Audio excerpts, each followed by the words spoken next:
first time Harry Potter travelled through time, he was 13 years old, sitting in a compartment on the Hogwarts Express, and he did not know he was doing it. The Dementors came aboard the train. The lights went out. The cold arrived, not the ordinary cold of an English September, but the cold of absence, the cold that existed where happiness had been removed, the specific thermal signature of a creature that fed on human joy. Harry felt the cold and felt the happiness drain and heard, rising from somewhere beneath memory, the sound of his mother screaming. The screaming was his worst memory. It was the last sound Lily Potter had made before the green light, and the Dementors fed on worst memories the way certain predators fed on the weakest prey. And Harry's worst memory was the worst kind of worst. The kind that was not remembered, but inherited, carried in the blood, passed from a dying mother to a surviving child. Harry wanted the screaming to stop. Harry wanted the cold to stop. Harry wanted, with a desperation that bypassed thought and went directly to something older, something deeper, something that lived in the place where magic began. He wanted to be somewhere else. Somewhen else. He wanted to be before the Dementors, before the cold, before the screaming. He wanted to go back. And for 3 seconds he did. The compartment flickered. The cold vanished. The screaming stopped. Harry was sitting in the same seat, in the same compartment. But the lights were on and the train was moving and the Dementors were not there and the air was warm and Hermione was saying something about the new defense teacher and Ron was eating a chocolate frog and the world was normal and whole and warm. 3 seconds. Then the compartment flickered again and the cold returned and the Dementors were there and Harry fell. He woke to Lupin offering chocolate. He woke to concern and embarrassment and the particular humiliation of being the boy who fainted on a train. And the waking was ordinary, the humiliation ordinary, and the 3 seconds of warm normality in the middle of the Dementor attack were filed by Harry's overwhelmed brain as a hallucination, a trick of the cold, a Dementor-induced confusion. The 3 seconds were not a hallucination. The 3 seconds were time travel. The 3 seconds were the first manifestation of an ability that had been dormant in Harry's magical core since birth, and that the Dementor's attack had triggered, the way extreme cold triggered a shiver, the way extreme fear triggered a scream. The ability was reflexive. The ability was desperate. The ability said, "This moment is unbearable. Take me to a moment that is not." Harry did not understand what had happened. Harry would not understand for months. But the ability was awake now, and the awake was permanent, and the permanent was going to change everything. Tonight we are following what happens when the boy who lived becomes the boy who can move through time, and what happens when the power to change the past meets the question of whether the past should be changed. Settle in. Let the castle close around you, and let's find out what it costs to hold the clock in your hands. The second time happened in October. During a potions class, Snape had assigned a shrinking solution. Harry's was wrong. Harry knew it was wrong because the colour was orange rather than green, and because Snape was approaching his desk with the expression that preceded public humiliation the way thunder preceded lightning. Harry did not want to be humiliated. The not wanting was not the Dementor-level desperation that had triggered the first-time slip, but the not wanting was genuine, and the genuineness was enough. The classroom flickered. Harry was sitting at his desk, and the shrinking solution was orange, and Snape was approaching, and then Harry was sitting at his desk, and the shrinking solution was in its early stages, before the orange, before the error, and Snape was at the front of the room. And the clock on the wall said 11:15, which was 10 minutes earlier than the moment Harry had left. Harry stared at the clock. The clock said 11:15. The clock had said 11:25. The clock now said 11:15. 10 minutes. He had gone back 10 minutes. The shrinking solution was in its early stages. Harry could see where the error would occur. because Harry had already made the error, because Harry had experienced the error's consequences, because Harry was now sitting at a point in time before the error with the knowledge of what the error would be. Harry added the rat spleen at the correct moment. The shrinking solution turned green. Snape arrived at Harry's desk and found nothing to criticize, and moved on with an expression that suggested the absence of criticism was a personal inconvenience. "That was weird," Ron said after class. You stopped for a second, like you froze. And then you added the rat spleen at exactly the right moment. Like you knew. "Lucky guess," Harry said. "That wasn't a guess. You knew. I read the instructions." "You never read the instructions. I read them this time." Ron looked at Harry with the expression that Ron wore when Ron suspected Harry was lying, which was a perceptive expression that Ron did not get enough credit for. Harry was lying. Harry had not read the instructions. Harry had experienced the future and returned to the past and used the future's knowledge to correct the past's mistake, and the experience had lasted approximately 3 seconds subjectively and had moved Harry 10 minutes objectively, and had been, Harry was beginning to suspect, not a hallucination. The suspicion grew through autumn. The time slips continued. They were small, involuntary, triggered by stress or desire or the specific emotional quality of wanting something to be different. Each slip moved Harry backward in time by a short distance, minutes rather than hours, and each slip allowed Harry to change the thing that had triggered the slip. Harry used the slips. Harry used them to avoid Snape's questions, to dodge Malfoy's hexes, to find the right answers in class, to navigate the social minefield of 13-year-old life with the specific advantage of someone who experienced every interaction twice and got to choose which version to keep. The first time Harry used the ability deliberately was in a corridor outside potions when Malfoy tripped him. The trip was ordinary, the petty cruelty of a 13-year-old bully, the kind of thing that happened at schools everywhere, and that was, by any reasonable measure, not a crisis. Harry's books scattered. His ink bottle broke. His potions essay, which had taken 3 hours, was soaked in black ink and ruined. Harry went back, not because the situation was desperate, because the situation was annoying. The ability activated at a lower threshold than the Dementor attack or the Potions class, the threshold dropping because the ability was growing, the way a muscle grew with use, the way a skill sharpened with practice. Harry went back 40 seconds. 40 seconds before the trip. He saw Malfoy positioning his foot. He stepped around the foot. The trip did not happen. The books did not scatter. The essay survived.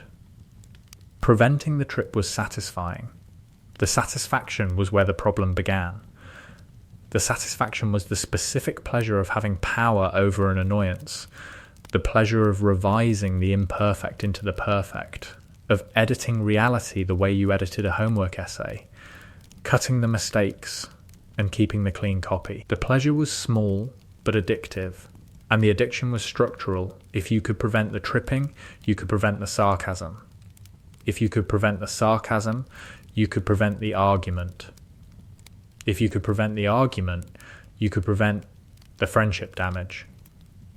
If you could prevent the friendship damage, you could prevent the loneliness. The logic was a ladder. Each rung was a revision. Each revision was reasonable on its own terms. Each revision, considered individually, was a minor improvement. But the ladder led somewhere, and the somewhere was a life so thoroughly revised that the revisions outnumbered the originals, and the person living the life was no longer experiencing reality, but editing it. Harry climbed 3 rungs of the ladder before he noticed what he was doing. The first rung was Malfoy's tripping. The second rung was a herbology class where Harry dropped a pot of boobatubers and the pus splashed Neville, and Harry went back and caught the pot before it fell. The third rung was a conversation with Ron where Harry said something thoughtless and Ron looked hurt, and Harry went back and said something different. The third rung was the one that frightened him. Not because the revision was dramatic, because the revision was social. Harry had revised a conversation. Harry had edited his own words in a friendship. The editing meant that Ron's current experience of their interaction was based on a version of events that Ron had not experienced, a version that existed only in Harry's revised timeline. Harry was lying to Ron through temporal manipulation. Not with words, with time. That realization stopped the climbing. The realization was cold and specific and carried the particular flavor of self-knowledge that was unpleasant but essential. Harry was using the ability to manage his relationships, to prevent conflict, to smooth the rough edges of human interaction. And the smoothing was control, and the control was dishonesty, and the dishonesty was directed at the people Harry cared about most. Harry stopped climbing. Harry stopped using the ability for social corrections. Stopping was the first real exercise of restraint, and the restraint was harder than any spell Harry had ever cast. The Christmas holidays brought a different kind of temptation. Harry stayed at Hogwarts for Christmas, as he always did, and the staying meant the castle at night, the quiet corridors, the snow against the windows, the particular loneliness of being a child without a family during a holiday that was designed for families. On Christmas Eve, lying in the dormitory with the snow falling outside and the Gryffindor fire burning low and the castle making its sleeping sounds, Harry felt the ability pulse. The pulse was not a time slip. The pulse was an offer. The ability was showing Harry how far back he could reach. Not minutes, not hours. Years? Harry could go back years. The ability had been growing all autumn, fed by the small uses, strengthened by the practice, and the growth had expanded the range from seconds to minutes too. Harry now understood years. He could go back to age 11. He could go back to the cupboard under the stairs. He could go back to before the cupboard, to the night on the doorstep, to the moment Dumbledore left him with the Dursleys. He could go back further. The ability was not bounded by Harry's birth. The ability could reach backward through time without limit, as far as Harry's emotional investment could carry the jump. Harry's emotional investment in the night his parents died was approximately infinite. He could go back to Godric's Hollow. He could stand in the house on the night of October the 31st, 1981, and watch his parents and warn them and change everything. The temptation was stronger than anything Harry had felt before. The temptation was not a thought, but a physical sensation, a pulling in his chest, a gravitational attraction toward the past where his parents were alive and the future was unwritten, and the loss that defined Harry's life had not yet occurred. Harry lay in bed and felt the pulling and did not move.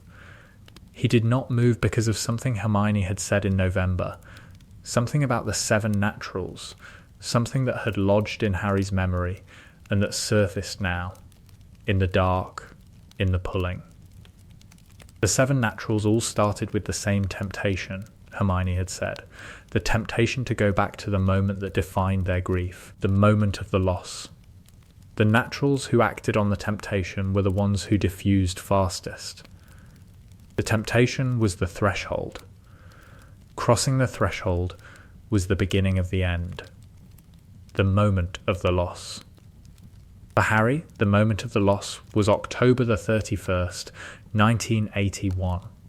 The moment was Godric's Hollow. The moment was the green light and the screaming and the loss of everything. If Harry went back to that moment, Harry would cross the threshold. Harry would become the thing Hermione had warned about, the natural who could not stop revising, who revised until the revisions consumed the reviser.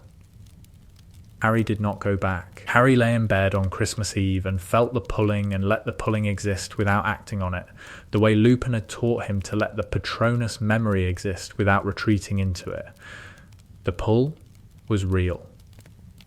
But it did not require action. The castle breathed around him. The snow fell. The pull continued, constant and patient. the gravity of the past on a boy who could reach it. Harry stayed in the present.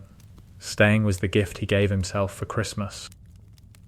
Using it was instinctive. It was also, Harry realised slowly, addictive. The addiction was not chemical but structural.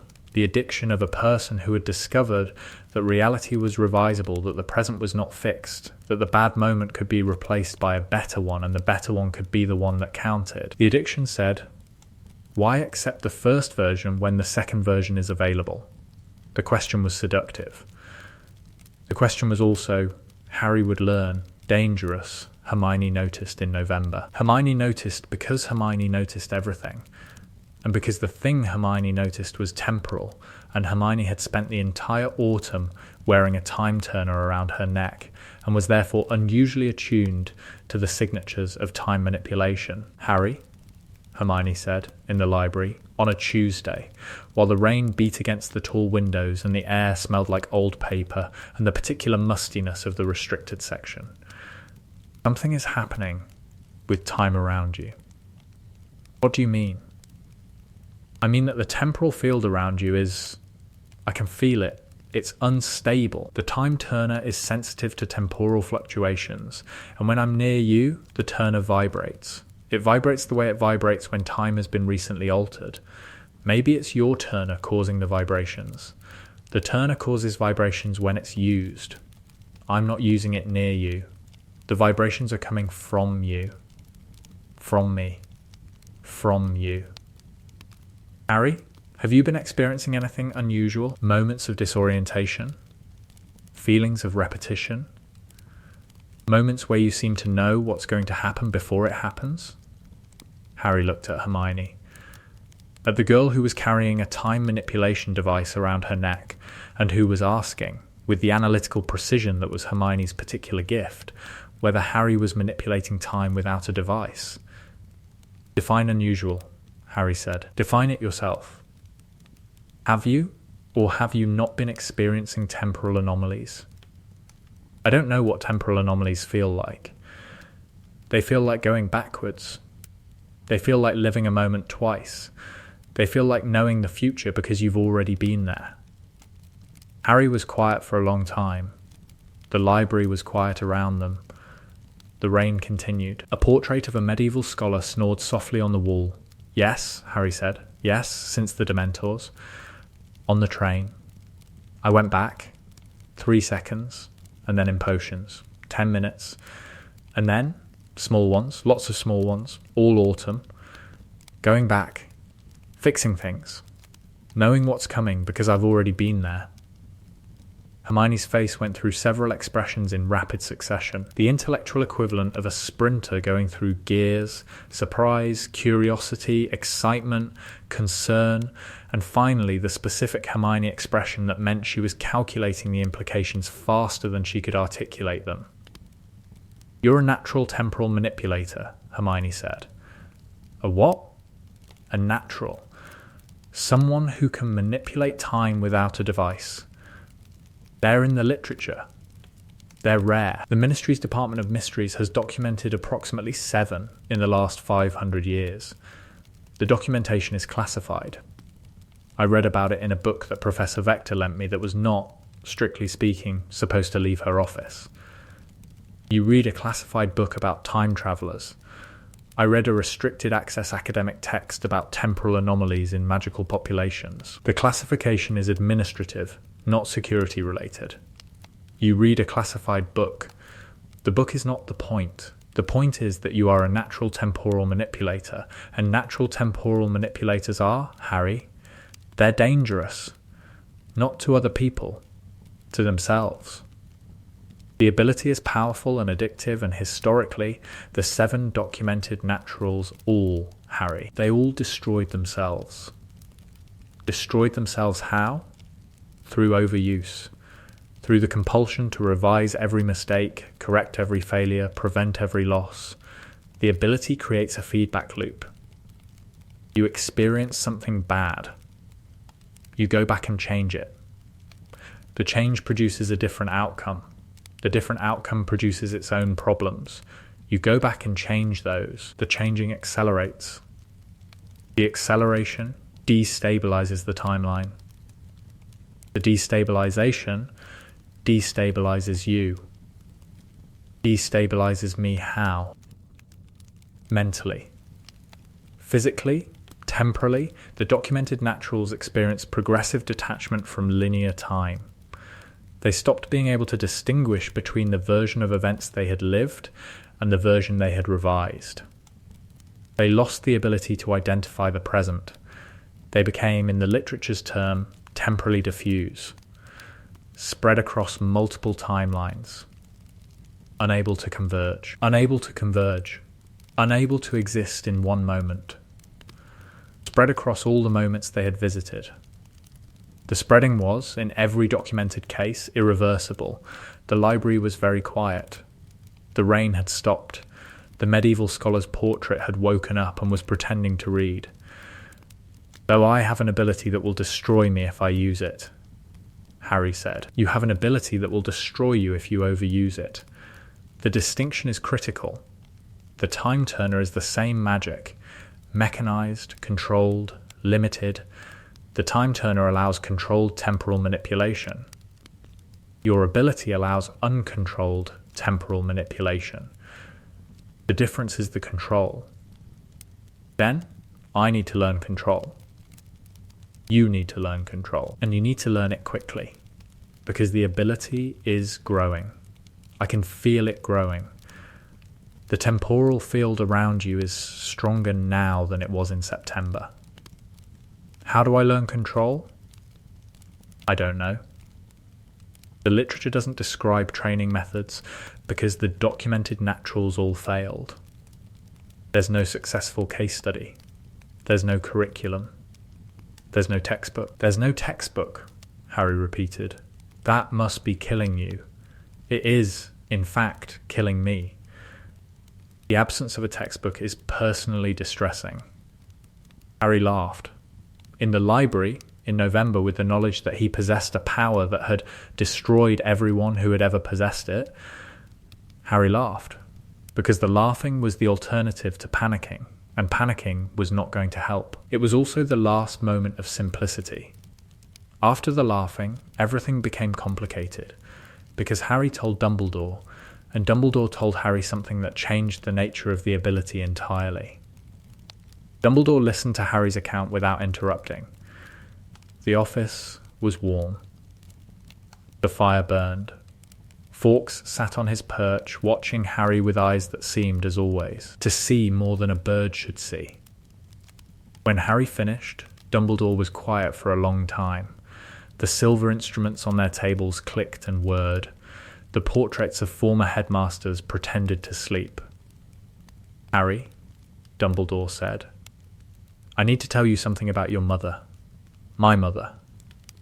Lily Evans was, in addition to being an extraordinarily talented witch, a temporal sensitive, not a natural manipulator as you appear to be, a sensitive. Someone who could perceive temporal fluctuations without being able to cause them. My mother could sense time magic. Your mother could sense time magic. And the sensitivity was inherited from her mother's side of the family. And the inheritance is, I believe, the origin of your ability. The sensitivity, passed through one generation, has amplified in the next generation into active capability. Why didn't you tell me this before? Because the information was not relevant before. Your ability had not manifested. I suspected, given Lily's sensitivity, that you might possess temporal awareness. I did not anticipate temporal manipulation. What's the difference? Temporal awareness is perception. You feel time passing. You sense its texture, its weight, its direction. Temporal manipulation is action. You move through time. The difference is the difference between seeing a river and swimming in it. And I'm swimming. You are swimming in a river that has drowned everyone who has previously attempted the crossing. Harry looked at Dumbledore. Dumbledore looked at Harry. Between them was the specific tension that existed when an old man who knew too much was about to tell a young man something that the young man did not want to hear. The 7 naturals, Harry said. Hermione told me. They all destroyed themselves. They all lost themselves. The destruction was the consequence, not the cause. The cause was the loss of temporal coherence, the inability to remain fixed in one moment. The spreading. The diffusion. The diffusion. Yes, the naturals diffused because they used the ability without restraint, and the unrestrained use eroded the boundary between now and then, and the erosion was progressive and irreversible. You said I need to learn control. You need to learn something that the previous naturals could not learn, because the previous naturals did not have what you have. What do I have? You have a reason to stay in the present. The sentence was simple. The sentence was also the most important thing Dumbledore said to Harry during the entire conversation, and the importance would not become clear for years. A reason to stay in the present. The previous naturals had diffused because they had no anchor, no reason to remain in one moment rather than another. Every moment was equally available, equally revisable, equally real, and the equality meant that no moment had priority. And the absence of priority meant the absence of coherence, and the absence of coherence meant the diffusion. Harry had an anchor. Harry had friends, relationships, a life in the present that was imperfect and complicated and full of problems that could not be solved by going backward. Harry had reasons to be here, now in this specific moment, and the reasons were Ron and Hermione and the castle, and the life he was building. The anchor was the control. Not a technique, not a spell, not a method. A choice, the daily, ongoing, constantly renewed choice to remain in the present, because the present, despite its imperfections, was where the people Harry loved were living. Stay in the present, Dumbledore said. Use the ability sparingly. When the temptation to revise becomes strong, ask yourself, am I revising because the present is truly unacceptable, or because the revising is easier than the accepting? How do I know the difference? Experience, which is, I recognise, an unsatisfying answer for a 13-year-old. It's a terrible answer. Most truthful answers are terrible for 13-year-olds. The truth improves with age. Lupin provided a different kind of help. Lupin did not know about the time travel ability. Lupin knew about the Dementors and the Patronus, and the need to teach Harry to defend himself against creatures that fed on happiness. But Lupin's Patronus lessons, conducted in his office through the winter, taught Harry something that applied directly to the temporal ability. The Patronus is powered by a happy memory, Lupin said. But the memory is not the point. The point is the present experience of happiness that the memory produces. You are not casting with the past. You are casting with the present. The present experience of a past memory. Yes, the memory is the trigger. The happiness is the fuel. And the happiness must be present tense, Harry. A memory alone is not enough. You must feel the happiness now, in this moment, as a living thing, not as a recollection. Present tense happiness. Present tense. The Patronus fails when the caster retreats into the memory instead of using the memory to fuel the present. The caster who retreats is living in the past, and the past does not cast spells. Only the present casts spells. The lesson was about the Patronus. The lesson was also about time travel. The lesson said, the present is where power lives. The past is the trigger. The future is the consequence. But the power, the actual magical force, lives in the now. Harry applied this to the temporal ability. Harry began practicing, not time travel but temporal presence, the deliberate, conscious experience of being in one moment, fully, without the urge to revise or preview or escape. The practice was a form of meditation, though Harry would never have used the word meditation because the word sounded like something Trelawney would say. The practicing helped. The practicing also produced an unexpected insight about the nature of time and the nature of teaching.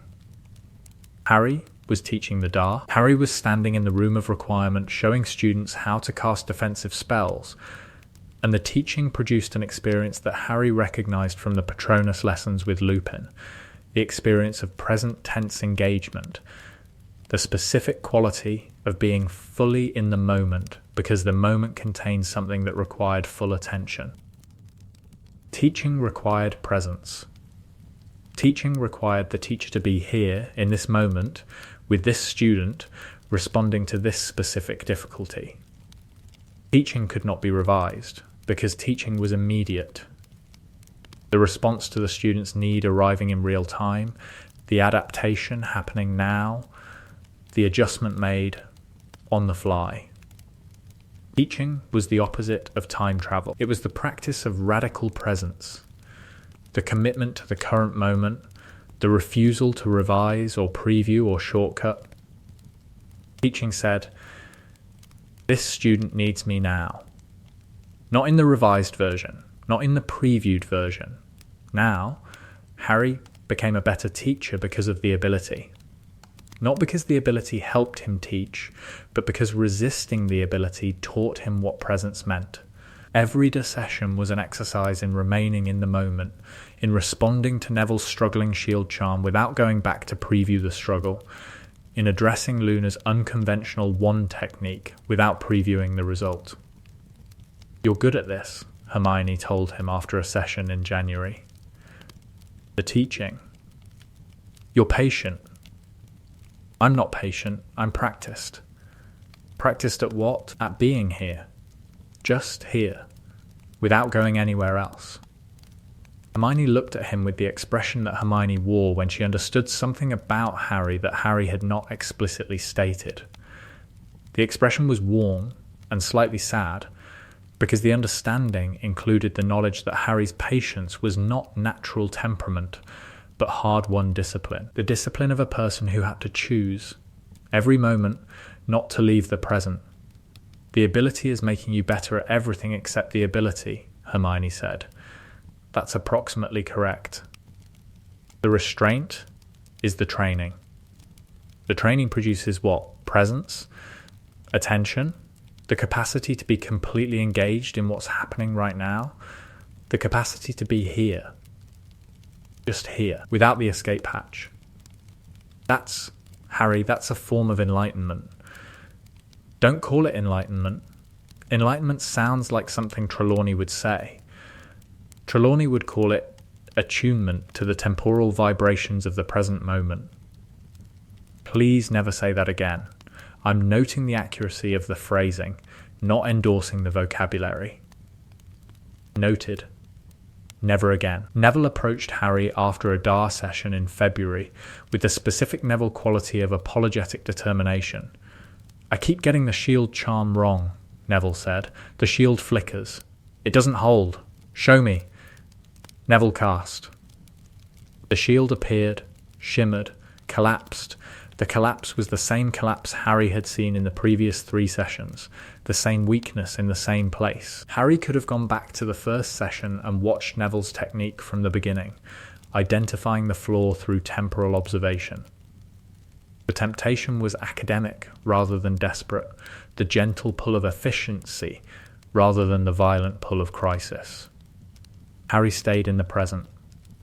Harry watched Neville cast again, right now, in this moment, with fresh eyes. "Your grip," Harry said. "You're holding the wand too tightly.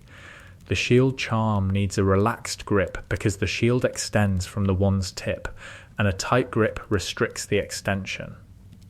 A relaxed grip. Loose, like holding a quill, not a sword." Neville adjusted. The shield strengthened. The holding was firm and smooth and lasted 4 seconds, which was 3 seconds longer than any previous attempt. "There it is," Harry said. "There it is," Neville said, with the particular glow of a student who had just succeeded at something he had been failing at, and the glow was present tense, and the present tense was the beauty, and the beauty was the thing temporal revision could never produce, because revision produced the correct outcome without the journey, and the journey was the education. The involuntary time slips decreased. The triggering threshold increased. By January, Harry could experience Snape's sarcasm without instinctively jumping back 10 minutes. By February, Harry could endure Malfoy's insults without the reflexive urge to revise the encounter. By March, Harry could be present in an uncomfortable moment without the ability activating. The control was not perfect. The control was the beginning. Beginning was enough. Snape provided an unexpected lesson in March during a potions class that Harry almost failed. The lesson was not about potions. The lesson was about irreversibility. Snape had assigned a Draught of Living Death, which was an advanced potion for 3rd years, and which Snape had assigned specifically because the draught was difficult, and because watching students fail was one of Snape's documented pleasures. Harry's draught was wrong. Harry's draught was purple rather than clear, the colour of a potion that was approximately 3 ingredients away from exploding. Harry looked at the purple potion and felt the ability stir the familiar offer to go back 3 minutes and add the Sapophoros bean at the correct moment. Harry did not go back. Harry sat at his desk with a purple, potentially explosive potion and waited to see what would happen. What happened was, the potion exploded. A small explosion contained by the cauldron's protective enchantments, producing a cloud of violet smoke and a smell like burnt rubber, and the specific sarcastic satisfaction of Snape arriving at Harry's desk and surveying the damage. A spectacular failure, Potter. The Draught of Living Death requires precision. You have demonstrated the absence of precision. The result is instructive. Instructive how? Instructive because the failure is irreversible. You cannot unexplode the potion. You cannot retrieve the wasted ingredients. You cannot undo the 3 hours of brewing that produced this disaster. The failure is permanent. The permanent is the lesson. The lesson is that failure is permanent. The lesson is that some things cannot be revised. The Draught of Living Death, once brewed incorrectly, cannot be corrected. You must begin again. From the beginning. With new ingredients. Accepting that the failed attempt produced nothing useful except the knowledge of what went wrong. Start over. Start over. With full awareness that the starting over does not erase the failure. The failure happened. The failure exists. The starting over is a new attempt, not a correction of the old one. The lesson was about potions. The lesson was also about time. The lesson said, some things are irreversible. Not because the magic of reversal is unavailable, but because reversal is not the same as correction. Going back and preventing the explosion would not teach Harry what the explosion taught. Going back would eliminate the failure without providing the knowledge that the failure contained. The failure was the teacher. The explosion was the curriculum. The irreversibility was the lesson. Harry began his Draught of Living Death again, from the beginning, with new ingredients, and the second attempt was correct, because the first attempt had taught him where the errors were, and the teaching could not have occurred without the failing. Snape, watching Harry's second attempt succeed, said nothing.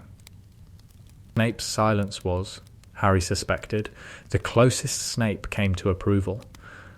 The time-turner rescue of Sirius and Buckbeak happened in June, and the rescue was where Harry's understanding of his own ability deepened.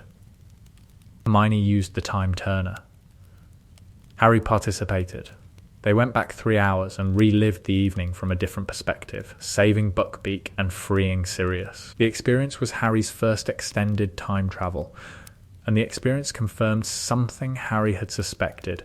The time-turner and Harry's ability were the same magic. The same magic, expressed differently. The recognition was immediate and physical, a resonance in Harry's body when Hermione turned the time-turner, the sensation of his own ability responding to the device the way a tuning fork responded to its matching note. You felt that, Hermione said, watching Harry's face. I felt it. The turner triggered your ability. The turner and my ability are the same thing. The turner is a machine that does what I do naturally. The turner is a controlled, regulated, ministry-approved device with documented safety parameters and a 3-century track record of responsible use.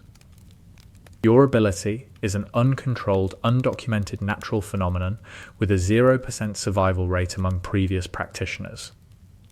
Those are the same thing with different packaging. The packaging is the control, Harry.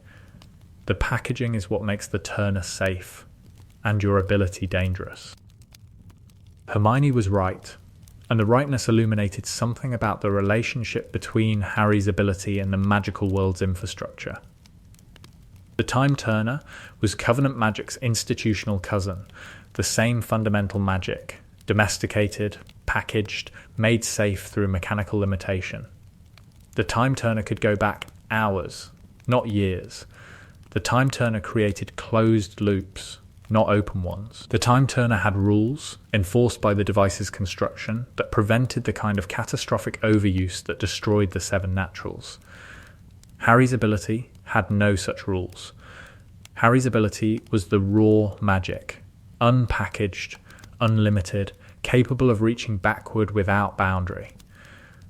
The absence of rules was the freedom and the danger, the open road that led either to mastery or to diffusion. The Time Turner rescue itself taught Harry something essential about how time travel worked in practice.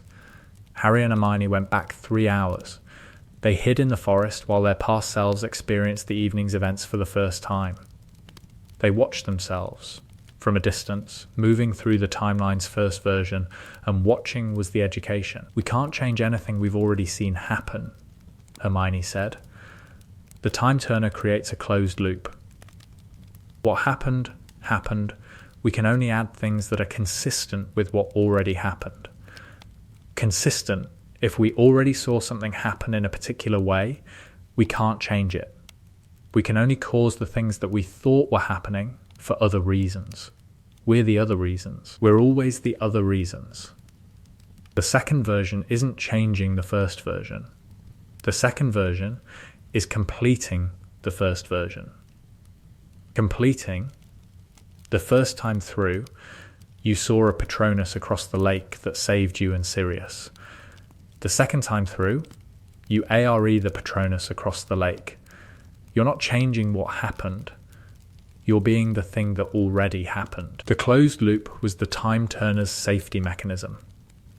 The closed loop prevented paradoxes because the loop was self-consistent, the second version supporting the first version, the 2 versions forming a single, coherent sequence that happened to include 2 temporal perspectives. Harry's ability did not create closed loops. Harry's ability created open loops, where the second version replaced the first version, where the revision overwrote the original. The open loop was more powerful, because the open loop could actually change things, could produce genuinely different outcomes. The open loop was also more dangerous because the genuinely different outcomes were genuinely unpredictable. The distinction between closed and open loops was the distinction between the Time Turner and Harry's ability. The distinction was the reason Hermione's Time Turner was ministry approved and Harry's ability was ministry terrifying. "If the ministry finds out about your ability," Hermione said, on the train home, "the ministry will want to control it." How would they control it? Through regulation, restriction, or, Harry, through elimination. The Department of Mysteries would classify you as a temporal anomaly. The classification would trigger containment protocols.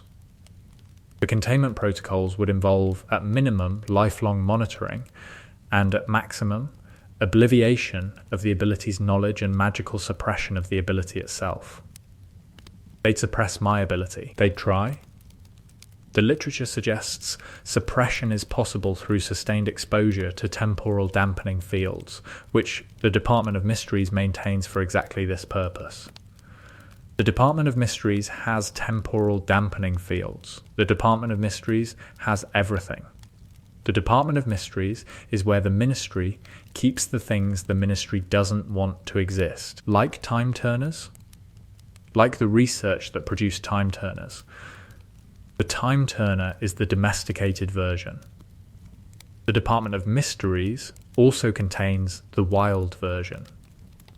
The wild version is you. I'm the wild version. You're the wild version. And the Ministry's response to wild versions is, historically, aggressive. Harry did not tell the Ministry. Harry told Dumbledore and Hermione and eventually Ron and nobody else. And the nobody else was the protection. And the protection was sufficient. Because Dumbledore's authority and Hermione's discretion and Ron's loyalty formed a circle that the Ministry's surveillance could not penetrate. The Time Turner was a machine that performed temporal manipulation through mechanical means, turning a small hourglass, counting rotations, moving through time in measured increments. Harry's ability was the organic version, the ability without the machine, the magic raw and unmediated and vastly more powerful. The Time Turner could go back hours. Harry's ability, he suspected, could go back further. Much further. The suspicion was not tested, because testing the suspicion would mean jumping backward by days or weeks or months, and jumping that far would strain the control that Harry had spent the winter developing. The suspicion waited. The suspicion was patient. The suspicion would be tested, eventually, by circumstances that Harry could not predict, and that the present, comfortable, controlled moment did not yet contain. The summer between third and fourth year was the summer Harry almost destroyed everything. He was at the Dursleys. The Dursleys were the Dursleys, the specific combination of cruelty and neglect and suburban banality that had characterized Harry's childhood. Vernon was angry about something. Petunia was thin-lipped. Dudley was enormous. The dynamic was the same dynamic it had always been. The dynamic of a family that contained a child they did not want and who reminded them of a world they pretended did not exist. On a Wednesday evening in July, Vernon hit Harry. Not for the first time, not violently, by Vernon's standards, which were calibrated to a scale where violence meant something more extreme than a backhand across the face for spilling a glass of water. But the backhand happened, and the happening triggered the ability. Harry went back. Not 10 minutes, not 3 seconds. Harry went back 6 hours, to the morning, before the water, before the backhand, before the specific sequence of events that had produced the violence. Harry changed things. Harry avoided the kitchen during the evening. Harry stayed in his room. Harry prevented the encounter that produced the violence, and the violence did not occur, and the evening passed peacefully, and Harry lay in his bed at Privet Drive and felt the relief of prevention. And also, beneath the relief, the first stirring of something that was not relief. The stirring was, I could go further. The thought was small and quiet and dangerous. I could go further. I could go back to the beginning. I could go back to the moment Dumbledore left me on this doorstep, and I could change it. I could go back to the night my parents died and I could warn them. I could go back and save them and grow up with a mother and a father and never live in this house and never be hit and never feel the specific grinding daily misery of being unwanted. I could fix everything. The thought was the temptation. The thought was the thing that had destroyed the 7 naturals. The thought was the siren call that said the past is available, the past is revisable, the past can be made better, and the making better is within your power. Harry lay in his bed and listened to the thought and wanted, with an intensity that frightened him, to act on it. He did not act on it. He did not act on it because of Dumbledore's question, am I revising because the present is truly unacceptable, or because the revising is easier than the accepting? The present was unacceptable. The present involved living with people who hit him. But the revising, the going back, the changing of the fundamental circumstances of Harry's life from infancy, that revising was not a correction. That revising was a rewrite, and a rewrite of that magnitude would change everything.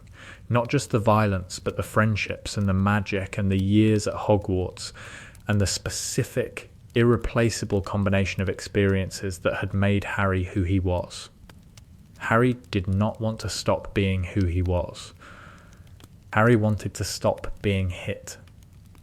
The two desires were not the same, and the difference was the restraint, and the restraint held. Harry wrote to Dumbledore. Harry wrote, "The ability is growing. The temptation is growing faster. I need help." Dumbledore arranged for Harry to leave the Dursleys early. Harry went to the Burrow. The Burrow was warm and loud and chaotic, and nobody hit anyone, and the relief of the Burrow was the present tense happiness that Lupin had described, the happiness that anchored Harry in the now, the happiness that said, "This moment is worth staying in." The anchor held. The temptation receded. The ability waited. Fourth year brought the Triwizard Tournament, and the tournament brought the first strategic use of the ability, and the first catastrophic failure. The Goblet selected Harry in October, and the selection was the first major event that Harry experienced without revising. The temptation to revise was immediate. The Goblet produced Harry's name, and the Great Hall went silent, and Harry felt the ability surge, the power offering to take him back 5 minutes, 10 minutes, an hour, back to before the Goblet's selection, back to a moment when Harry could have prevented his name from entering the Goblet, or at least prevented the moment of public humiliation that the selection produced. Harry did not go back. Harry walked to the front of the hall and accepted the selection and endured the staring and the whispering and the specific crushing weight of 400 students believing he had cheated, and the enduring was the practice, and the practice was the restraint. Ron believed Harry had cheated. Ron's belief was based on the reasonable observation that Harry's name should not have been in the Goblet, and the unreasonable conclusion that Harry had therefore put it there. The belief produced a rift, the first serious rift in the friendship, and the rift was painful in the way that rifts with best friends were always painful. The specific hurt of being disbelieved by someone who should have believed. Harry could have used the ability to prevent the rift. Harry could have gone back to the moment before the Goblet's selection and pulled Ron aside and told Ron the truth about the ability, the time travel, the fact that Harry would never cheat, because Harry had spent months learning not to use the power that made cheating trivially easy. Harry did not go back. Harry let the rift exist. Harry let the rift exist because the rift was real and the reality was the point, and revising the rift would have been another social correction, another editing of a relationship, another lie told through temporal manipulation. The rift lasted weeks. The weeks were miserable. Harry attended classes and trained for the first task and endured Malfoy's badges and ate alone at meals and felt, with a specificity that surprised him, the absence of Ron. The absence taught Harry something that the ability could not, the value of imperfect presence. Ron's presence, when Ron was present, was imperfect. Ron was sometimes jealous, sometimes insensitive, sometimes frustrating. The imperfections were the relationship. The relationship was not the perfect version that temporal revision could produce. The relationship was the real version, with all its flaws and strengths and the particular irreplaceable quality of being genuine. Ron came back. Ron came back after the first task, when the dragon nearly killed Harry, and the nearly killing demonstrated to Ron's satisfaction that Harry had not wanted this, had not sought this, was not enjoying this. Ron came back because Ron loved Harry, and love, when it was real, survived jealousy. "I'm sorry," Ron said. "I know. I was a prat. You were. You're not supposed to agree that quickly. You were a prat, Ron. I was a prat. I'm sorry." Apology accepted. Just like that? Just like that. No grudge? No, residual resentment? No residual resentment. "Ron, I've spent the last month learning that the present moment, including the parts that hurt, is more valuable than any revision. You hurt me. The hurting is over. I'd rather have you here, imperfect, now, than go back and prevent the hurt and lose the reconciliation. Harry, that's either very wise or very strange. It's both. Most things about me are both. The strategic use was tactical. Harry discovered during the first task that he could use the ability in combat. The dragon, the horntail, the specific life-threatening emergency of a 14-year-old boy facing a nesting mother with teeth and fire and approximately 40 feet of armoured tail. Harry faced the dragon, and the dragon attacked, and Harry, in the moment of attack, went back 10 seconds, enough to see the attack's trajectory, enough to dodge. The dodge was smooth. The dodge was the dodge of someone who had experienced the attack and returned to the moment before the attack and used the experience to move differently. For the spectators, Harry appeared impossibly quick, supernaturally evasive, a seeker's reflexes operating at a level that exceeded anything a 14-year-old should possess. "How did you do that?" Ron asked after the task. "The dragon's tail, it came right at you and you moved like you knew." Good reflexes. That wasn't reflexes. That was precognition. It was reflexes. Ron, Harry, the tail was behind you. You dodged it without looking. Nobody dodges something behind them without looking. I had a feeling. A feeling. A feeling. Ron looked at Harry. The look was the Ron look, the perceptive, slightly exasperated look that said, "I know you're hiding something, and I'm going to wait until you're ready to tell me because that's what friends do. But I want you to know that I know you're hiding something, and the hiding is not as effective as you think it is." Harry used the ability in the second task and the third task with similar results. Small jumps.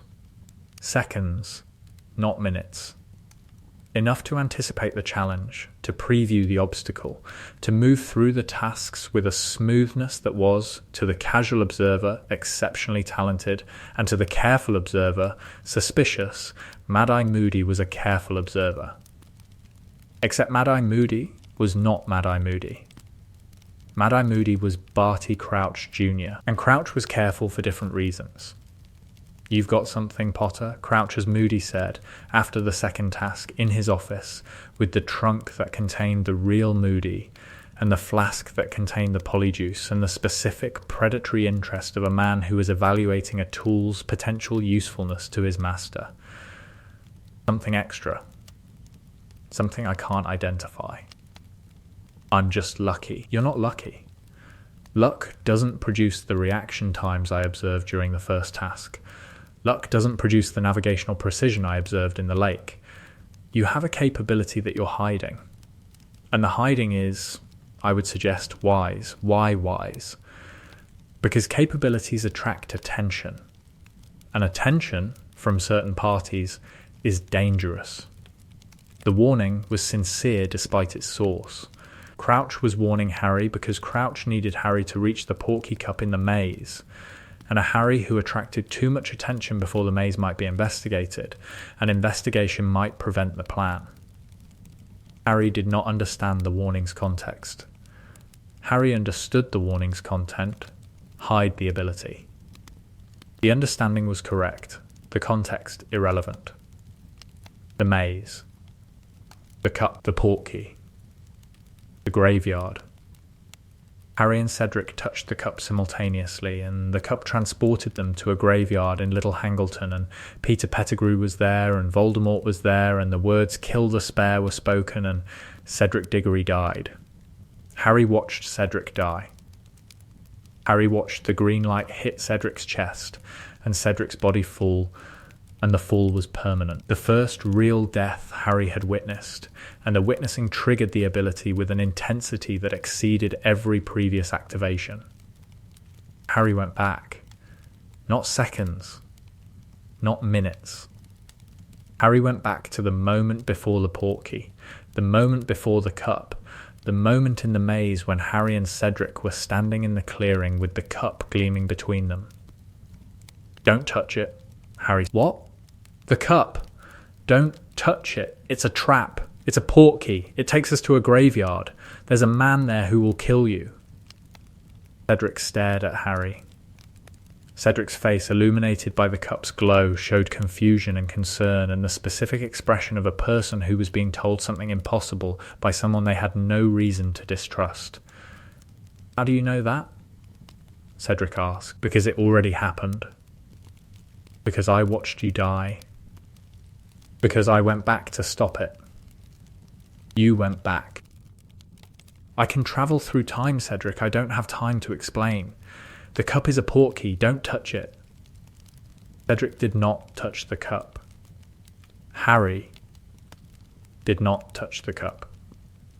They stood in the maze, in the clearing, and the cup glowed between them, and the moment stretched, and Harry felt the timeline resist. The resistance was new. The resistance was physical, a pressure in Harry's chest, a tightness in his skull, a sensation like pushing against a wall that was pushing back. The timeline did not want to be changed. The timeline at this specific point with this specific event was resisting the alteration. Harry pushed. The resistance pushed back. The pressure in Harry's chest increased. His vision blurred. His nose began to bleed, the blood dripping onto his tournament robes. "Harry, you're bleeding," Cedric said. "It's the time travel. The timeline is fighting me. The timeline is fighting you. Some events resist change. This event is resisting. My death is resisting change. Your death is, apparently, a fixed point. Or close to a fixed point. The timeline wants it to happen. I would prefer the timeline not want my death to happen. I'm working on it." Harry pushed harder. The resistance increased. The bleeding increased. Harry's ears began to ring, the ringing the sound of temporal fabric straining, the audible manifestation of a timeline being bent against its natural inclination. The timeline broke, not cleanly, not smoothly, but with a wrench that Harry felt in his bones. The fixed point shattered. Cedric's death, the event that the timeline had insisted upon, was prevented. The graveyard ritual proceeded without Cedric, without Harry, without the ingredients that Voldemort's plan required. Harry collapsed in the maze. The collapse was physical. The body's response to temporal strain, the biological cost of breaking a fixed point. Harry's nose was bleeding freely. His vision was doubled. His head felt as though someone had driven a spike through his temporal lobe, which was, Harry would later learn, approximately what had happened on a magical level. Cedric caught him. Cedric, alive, breathing, holding the boy who had just told him impossible things in a clearing inside a magical maze. "Harry, stay with me. I'm here. You're bleeding. I broke something." "What did you break?" "Time. I think I broke a piece of time." "You broke time. A piece. A small piece. Probably is not reassuring when the thing you probably broke is time. I need the hospital wing. I'm carrying you to the hospital wing." Cedric carried Harry out of the maze. Cedric was strong, a Quidditch player's build, and Cedric carried him the way a young man carried someone who did not fully understand what had just happened, but who understood that the boy in his arms had saved his life through means that exceeded anything Cedric had encountered in 7 years of magical education. The stadium saw Cedric emerge carrying Harry. The stadium saw the blood and the pallor and the unconsciousness that overtook Harry as they crossed the threshold of the maze. The stadium saw a Hufflepuff carrying a Gryffindor, which was in its way a more powerful image than any Triwizard task. Madame Pomfrey diagnosed temporal strain, which was a condition she had seen twice before in her career, both times in researchers from the Department of Mysteries who had been working with time turners without adequate protective enchantments. The strain manifested as nosebleeds, headaches, visual disturbance, and a persistent sensation of being slightly out of sync with the present moment, as though the world was happening a fraction of a second before Harry's perception of it. "You have stressed the temporal membrane," Pomfrey told Harry in the hospital wing 2 days later. The membrane is the boundary between your current moment and all other moments. The boundary is normally rigid. Yours has become elastic. Elastic, stretchy, the boundary stretches when you manipulate time, and the stretching weakens it, and the weakness produces the symptoms. The nosebleeds, the headaches, the sense of, patients describe it as lag, the sensation of the world running slightly ahead of you. How long until it heals? The membrane heals naturally. Several weeks. During the healing period, you should avoid temporal manipulation of any kind. That shouldn't be a problem. It shouldn't be. But I am noting, Mr. Potter, that your temporal membrane shows evidence of repeated stretching, which suggests that this is not your first manipulation, which suggests that the healing period should be observed strictly. I'll observe it. See that you do. The membrane is resilient, but not indestructible. Repeated stretching produces permanent thinning, and permanent thinning produces permanent symptoms. And permanent symptoms include, Mr. Potter, the progressive inability to distinguish the present moment from alternative moments. The diffusion. You know the term. I've done some reading. The reading is accurate. The diffusion is real. The diffusion is the endpoint of temporal overuse, and the endpoint is, I am told, irreversible. Harry lay in the hospital wing and felt the elastic membrane healing around him, and thought about irreversibility and diffusion, and the fact that he had broken a fixed point and saved a life, and was now being warned by a school nurse that the saving had brought him measurably closer to losing himself. The measurement was precise. Pomfrey's diagnostic spells showed the thinning, a visible reduction in the temporal membrane's density that corresponded to the two major manipulations Harry had performed, the small ones throughout third year and the massive fixed point break in the maze. The thinning was a fraction of the total density, small but measurable, and the measurement was the warning. Each manipulation thinned the membrane. Each thinning brought the diffusion closer. The closeness was not urgent, not imminent, but the closeness was cumulative and irreversible, and the accumulation was the danger. Harry lay in the hospital wing and made a decision. The decision was not dramatic. The decision was the quiet, internal, completely private resolution of a 14-year-old boy lying in a hospital bed with a headache and a bloody pillow. The decision was, I will not use the ability unless someone dies. The threshold was clear. The threshold was unambiguous. The threshold said, minor corrections, social revisions, tactical advantages. None of these justify the thinning. Only death justifies the thinning. Only the alternative of permanent, irreversible loss justifies the risk of permanent, irreversible diffusion. The threshold would be tested. The threshold would be tested by Sirius, and by Cedric's correction, and by the forest, and by every moment of loss that the war produced. The threshold would hold. Mostly, the threshold would define Harry's relationship with the ability for the rest of his life. But the threshold was set here in the hospital wing, in June, in the quiet aftermath of the tournament, by a boy with a headache and a resolution and the specific, terrifying knowledge that the power he possessed was consuming him. Slowly, measurably, with every use. Harry collapsed in the maze. Cedric caught him. The tournament officials found them. Cedric was alive. The prevention had worked. The fixed point had been broken. But the breaking had a cost. The cost was not physical, though the bleeding and the headache lasted for days. The cost was temporal. The breaking of the fixed point had created a fracture in the timeline, a crack where the event had been and where the event no longer was, and the crack was radiating consequences that Harry could not predict. You changed a fixed point, Hermione said, in the hospital wing, sitting beside Harry's bed with her books and her horrified expression and her specific quality of being simultaneously impressed and appalled.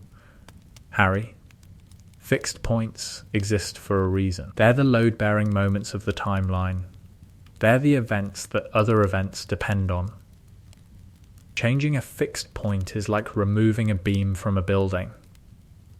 The building doesn't fall immediately, but the structure is compromised. The structure of what? The structure of time. The sequence of events from that point forward. Cedric's death was connected to other events. Events that haven't happened yet. Events that depended on the death occurring. Those events will now occur differently, or not at all, and the differently or not at all will produce consequences that cascade forward. What kind of consequences? I don't know. Nobody knows. Nobody has ever broken a fixed point and documented the results, because the breaking is, in every theoretical framework I've read, catastrophic. Catastrophic how? The theories disagree on the specific mechanism. Some describe temporal paradoxes, logical impossibilities that crash the timeline the way a logical error crashes a calculation. Others describe timeline divergence, the splitting of one timeline into multiple incompatible timelines. Others describe Harry. Others describe temporal dissolution, the destruction of the timeline entirely. The destruction of the timeline. The complete unravelling of the sequence of events from the fracture point forward. Not backward. The past remains stable, but the future, from the fracture point, becomes unstable. The instability increases over time. The increasing produces progressively larger deviations from the original sequence until the deviations become incompatible with the timeline's structural integrity. And the integrity fails. And when the integrity fails, Hermione was quiet. The hospital wing was quiet. Outside the windows, the June sun was warm on the grounds, and the world looked normal. And the normalcy was, Harry suspected, temporary. I don't know, Hermione said. Nobody's been there. Nobody's seen what happens when a timeline's integrity fails. The theories describe it as, Harry, the theories describe it as an ending. Not death, an ending. The cessation of sequential time. The collapse of cause and effect. The moment when everything that depends on the sequence of events stops depending because the sequence no longer functions. An ending. An ending. Harry lay in the hospital bed and looked at the ceiling and thought about endings and fixed points and the fact that he had saved Cedric Diggory's life and might have, in the saving, compromised the structural integrity of time itself. Cedric was alive. Cedric was alive and walking around the school and being congratulated on winning the Triwizard Tournament. Because Cedric had won. Because Harry and Cedric had agreed that the cup was too dangerous to touch, and Cedric had been the one standing closest to the maze's exit, and the judges had declared Cedric the winner, and the declaration was normal and correct, and would not, in any reasonable assessment, destabilize a timeline. But the destabilization was happening. Harry could feel it. The temporal sensitivity that Dumbledore had described, the inheritance from Lily, was showing Harry the fracture in the timeline. The crack that radiated from the moment of Cedric's survival outward into the future. The crack was small. The crack was growing. Voldemort had not returned.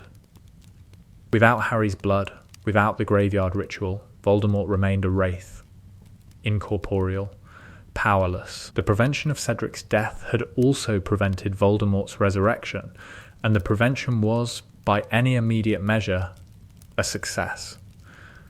The success was the problem.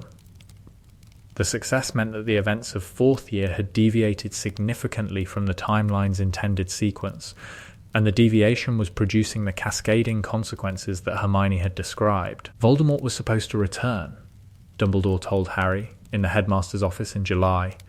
The office was warm, Fawkes was molting. The conversation was the most frightening Harry had experienced. You wanted Voldemort to return? I did not want Voldemort to return. I anticipated Voldemort's return. The anticipation was built into every plan, every strategy, every preparation I have made for 15 years. The plans assume a returned Voldemort. The plans assume a war. The plans assume specific events occurring in a specific sequence. You have changed the sequence. I saved Cedric, you saved Cedric, and prevented Voldemort's return. Both are, individually, good outcomes. Together, they have removed the catalyst for the war that was coming. And the removal of the catalyst has not removed the war. The war is still coming. Voldemort is still plotting. The Horcruxes still exist. The difference is that the war will now arrive on a schedule I cannot predict, through events I cannot anticipate, in a form I cannot plan for. You're telling me that saving a life made things worse. I am telling you that saving a life changed the trajectory, and the changed trajectory is unknown, and the unknown is more dangerous than the known, because the known can be prepared for and the unknown cannot. I couldn't let him die. I know. I couldn't watch Cedric die and not try to save him. I know, Harry. I had the power to save him, and I used it, and I would do it again. Dumbledore was quiet for a long time. The instruments clicked. The fire popped. I know, Dumbledore said. And that is precisely the quality that makes you simultaneously the most valuable and the most dangerous person in the magical world. Because I save people? Because you save people regardless of the consequences.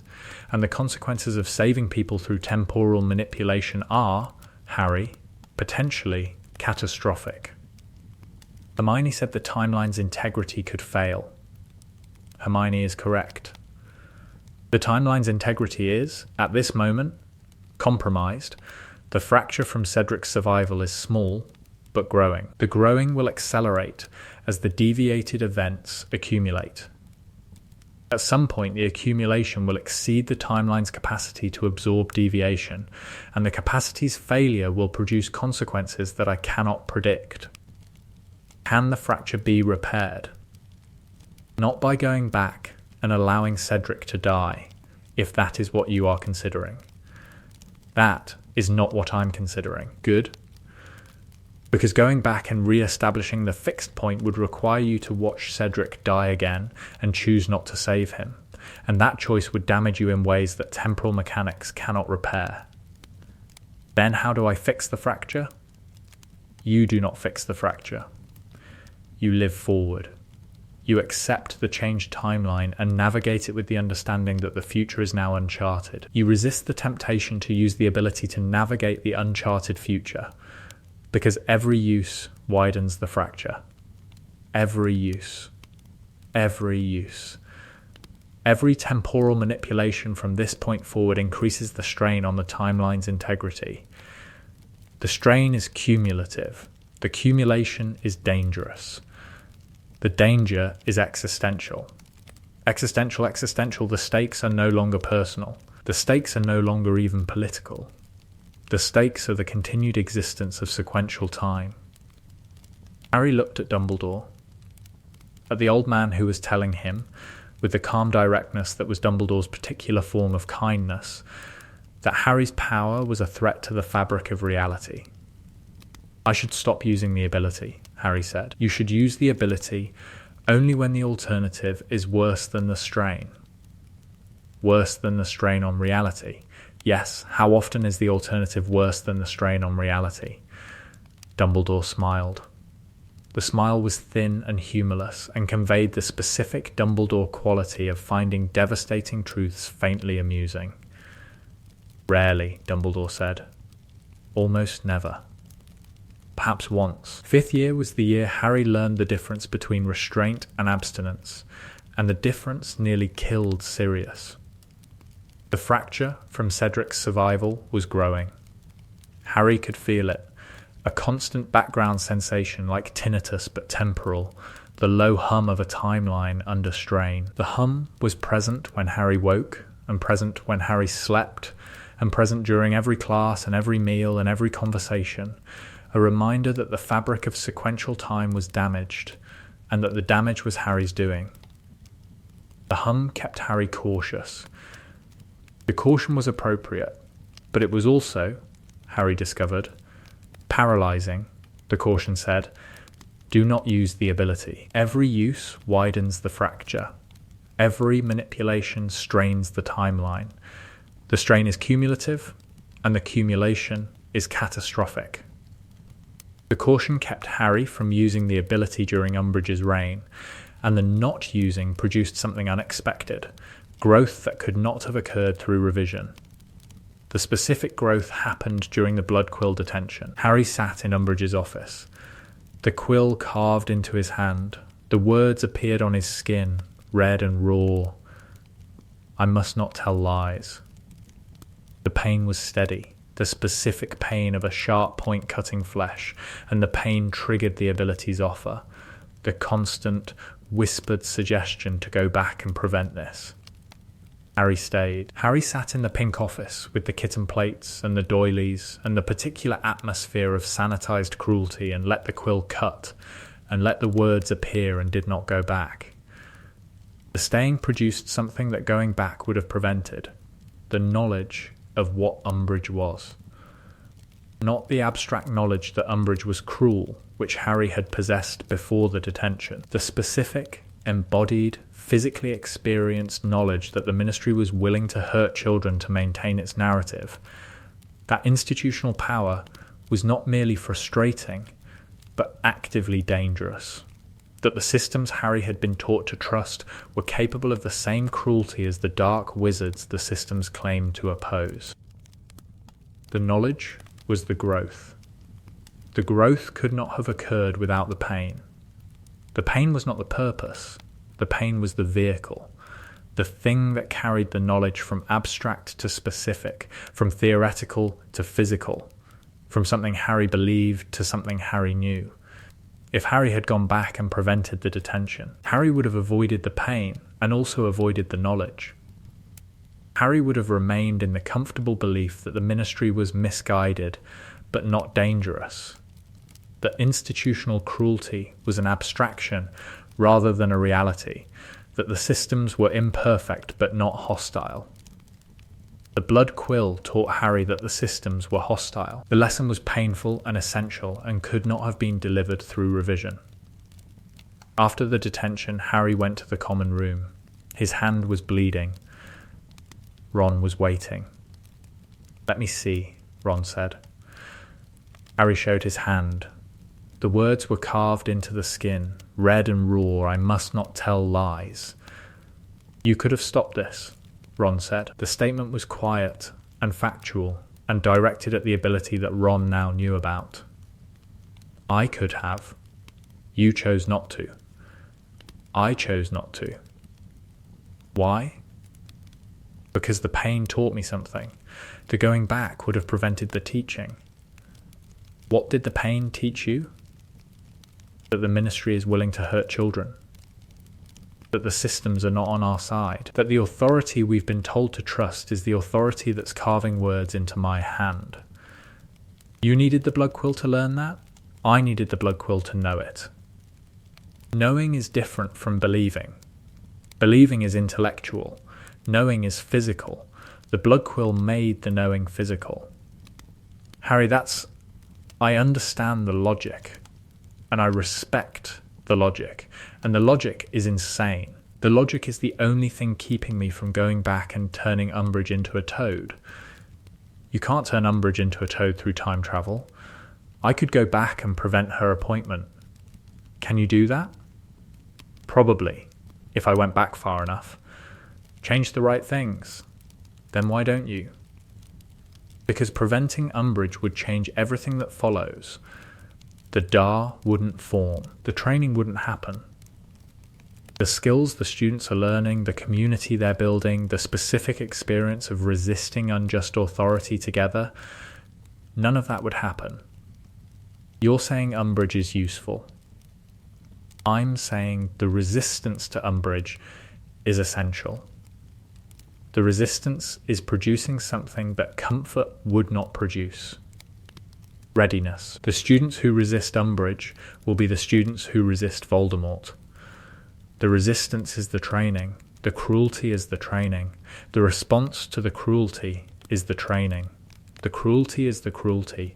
The response is the training. Ron looked at Harry's hand, at the carved words, at the blood. "I hate this," Ron said. "I hate it too. I hate that you're right. I hate that being right requires bleeding. Can Hermione at least heal it?" "Hermione can heal it. The scar will remain. The remaining is the knowing. The remaining is the knowing," Ron repeated. "You sound like Dumbledore. Don't insult me. It's not an insult. It's a warning." The warning was accurate.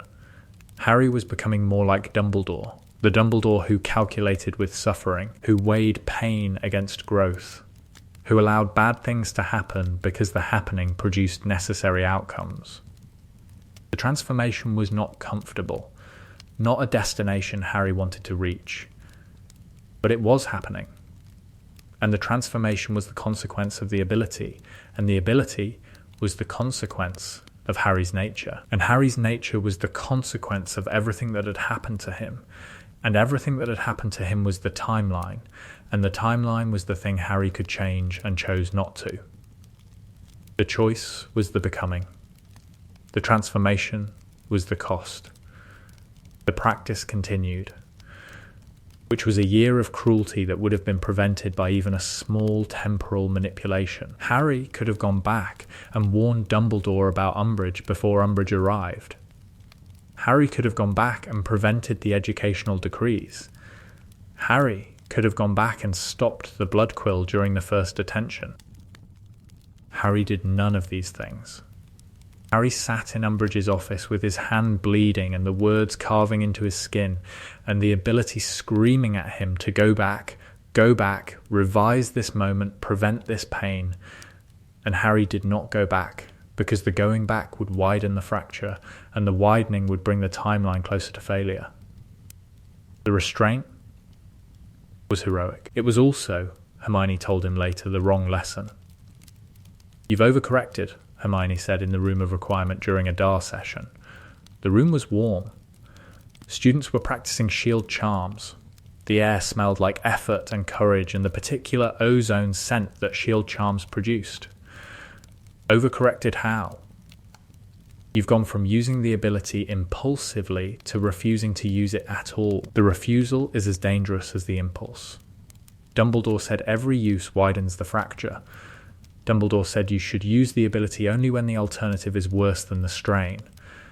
Not using it during Umbridge's detentions was correct, because the alternative, the blood quill, is painful but survivable. Not using it at all, ever, under any circumstances, is a policy that will eventually encounter a circumstance where the alternative is worse than the strain. What circumstance? I don't know. But the circumstance will come. And when it comes, you need to be capable of using the ability deliberately rather than reflexively. You need control, Harry, not abstinence. What's the difference? The difference is judgment. Abstinence is the absence of action. Control is the presence of judgment. Abstinence says never. Control says when. The when is the skill. The when. When is the situation bad enough that the temporal strain is justified? When is the cost of inaction higher than the cost of action? When does the fracture matter less than the life? How do I know? You won't know until the moment arrives. And when the moment arrives, you'll have approximately 3 seconds to decide. That's why the control needs to be practiced.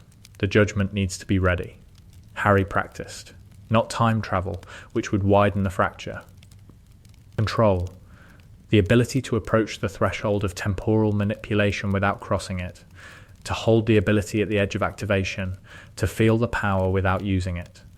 The practice was the temporal equivalent of holding a loaded wand without casting, the discipline of proximity without deployment.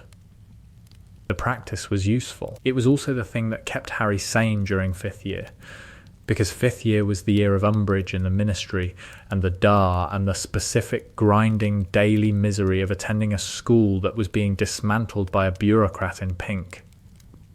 Ron provided a different kind of help.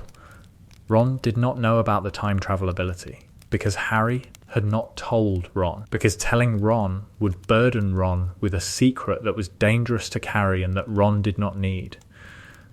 But Ron knew something was wrong. Ron knew because Ron was perceptive about people in ways that Ron did not get credit for, and because the something wrong was visible in the specific way Harry held himself. The tenseness, the hesitation, the quality of a person who was constantly resisting an impulse. "You're holding back," Ron told Harry in the common room in February. The fire was low, the room was empty except for them. "Holding back from what?" "From everything. Harry, you're restraining yourself. I can see it in classes, in the corridors. You're holding something back and the holding is costing you." "I'm fine." "You're not fine. You're wound tighter than a snitch in a sock. Whatever you're holding back, the holding is going to break you. The holding is the point. The holding is going to break you. Whatever it is, you need to let someone in. You need to let someone help you carry it. I can't. You can. You choose not to. And the choosing is, Harry, the choosing is lonely." Ron said the word lonely with the specific accuracy of a friend who had watched loneliness build in someone he loved, day by day, through a year of restraint and silence. The accuracy was the kindness. The kindness was the crack in Harry's resistance. "I have an ability," Harry said. "A power. I can, Ron. I can travel through time." Ron was quiet for approximately 10 seconds, which was, for Ron, an eternity. "You can travel through time," Ron said. "Without a time turner. Without a device. I can go back. Minutes, hours. I saved Cedric in the maze. I went back and warned him about the portkey." "You went back and saved Cedric?" "Yes, you went back and saved Cedric and you didn't tell me." "I couldn't tell anyone. The ability is dangerous. Using it damages the timeline. Every use makes the damage worse. So you're sitting on a time travel power and you can't use it because using it breaks time." "That's approximately correct. Harry, that's horrible. I know. That's the worst superpower I've ever heard of. That's a superpower with a self-destruct button. Not a superpower. It's a condition. It's a condition that lets you travel through time. It's a condition that lets me travel through time and also might destroy the fabric of reality." Ron was quiet again. The fire popped. A log shifted. "So when you sit in Umbridge's office with the blood quill," Ron said, "when she's carving words into your hand, you could stop it. I could go back and prevent it. But you don't. Because of the timeline. Because of the timeline. You sit there and let her cut you because going back would make the damage worse." "Yes, Harry, that's the bravest thing I've ever heard. It's not brave, it's necessary. It's brave and necessary. Bravery is doing the hard thing because it's necessary." You just described the definition of bravery. I described the definition of someone who's terrified of breaking reality. Same thing. Ron grinned. Harry grinned. They grinned the way two friends grinned who had just shared a burden, and the sharing had made the burden lighter, and the lighter was the help, and the help was Ron. Ron kept the secret. Ron kept the secret the way Ron kept all of Harry's secrets. Completely and without drama, the quiet, steady, reliable keeping that was Ron's specific contribution to the friendship. The ministry happened in June. The Department of Mysteries. The prophecy. The battle. Sirius died. Sirius fell through the veil, and the fall was permanent. The permanence, the thing Harry had been fearing since he first understood the ability. The death of someone he loved. The death that he had the power to prevent. Harry felt the ability activate. The ability surged. The most powerful activation since the Dementor attack. The ability responding to Harry's grief the way it had responded to Harry's fear on the train. The desperation producing a temporal surge that was orders of magnitude stronger than anything Harry had experienced. Harry could go back. Harry could go back 5 minutes. 10 minutes. An hour. Harry could go back to the beginning of the evening and prevent the trip to the Ministry entirely. Harry could save Sirius the way he had saved Cedric, by breaking the fixed point, by shattering the event that the timeline wanted to happen. The ability waited. The ability was at the threshold, ready, the power building in Harry's chest like a held breath, waiting for the release that would send Harry backward through time. Luna Lovegood said something to Harry in the corridor outside the Dar meeting room that Harry thought about for years. "Time is round," Luna said. Round? Like a plate. People think time is a line, going forward, like a road. But time is round. It curves. The future curves back toward the past. The past curves forward toward the future. The curve is what makes the present possible. Luna, I don't think that's how time works. Time works however it works. People's ideas about how time works are separate from how time actually works. The ideas are flat. Time is round. What does it mean for time to be round? It means that going backward and going forward are the same direction. If you go far enough backward, you arrive at the future. If you go far enough forward, you arrive at the past. The going is circular. That sounds like it should be either very profound or completely nonsensical. Those are the same thing. The profoundest things are nonsensical. The most nonsensical things are profound. The categories are circular. Like time. Harry looked at Luna. Luna looked at Harry with the specific Luna expression that combined absolute sincerity with absolute inscrutability. "Why are you telling me this?" Harry asked. "Because you're trying to travel in a straight line through something that isn't straight. You're pushing against the curve. The pushing is making you tired. I'm not pushing against anything. You're pushing against time. Time is pushing back. The pushing back is what makes you tired. If you stopped pushing and followed the curve, the tiredness would stop. Follow the curve. Go with time instead of against it. Time wants to go forward. Let it." Luna walked away. Harry stood in the corridor and thought about circles and curves and the possibility that Luna Lovegood, who believed in Crumplehorn Snorkax and Nargles and approximately 73 other creatures that did not exist, had just described the relationship between Harry and his ability with more accuracy than Hermione's research or Dumbledore's wisdom. Time wanted to go forward. Harry's ability pushed backward. The pushing produced the strain. The strain was the fracture. If Harry stopped pushing, if Harry let time flow forward, the strain would ease and the fracture would heal, and the tiredness, the constant background exhaustion of resisting the ability, would diminish. Follow the curve. Go forward. Let time be what time was. The advice was either very profound or completely nonsensical. Harry suspected it was both. The summer after 5th year brought an encounter Harry had not anticipated. Harry was at Grimmauld Place. Creature was in the kitchen, muttering. The house was dark and dusty and full of the specific oppressive atmosphere that houses developed when they had been inhabited by people who were angry for generations. Harry found the mirror. Sirius's mirror. The two-way mirror that Sirius had given Harry.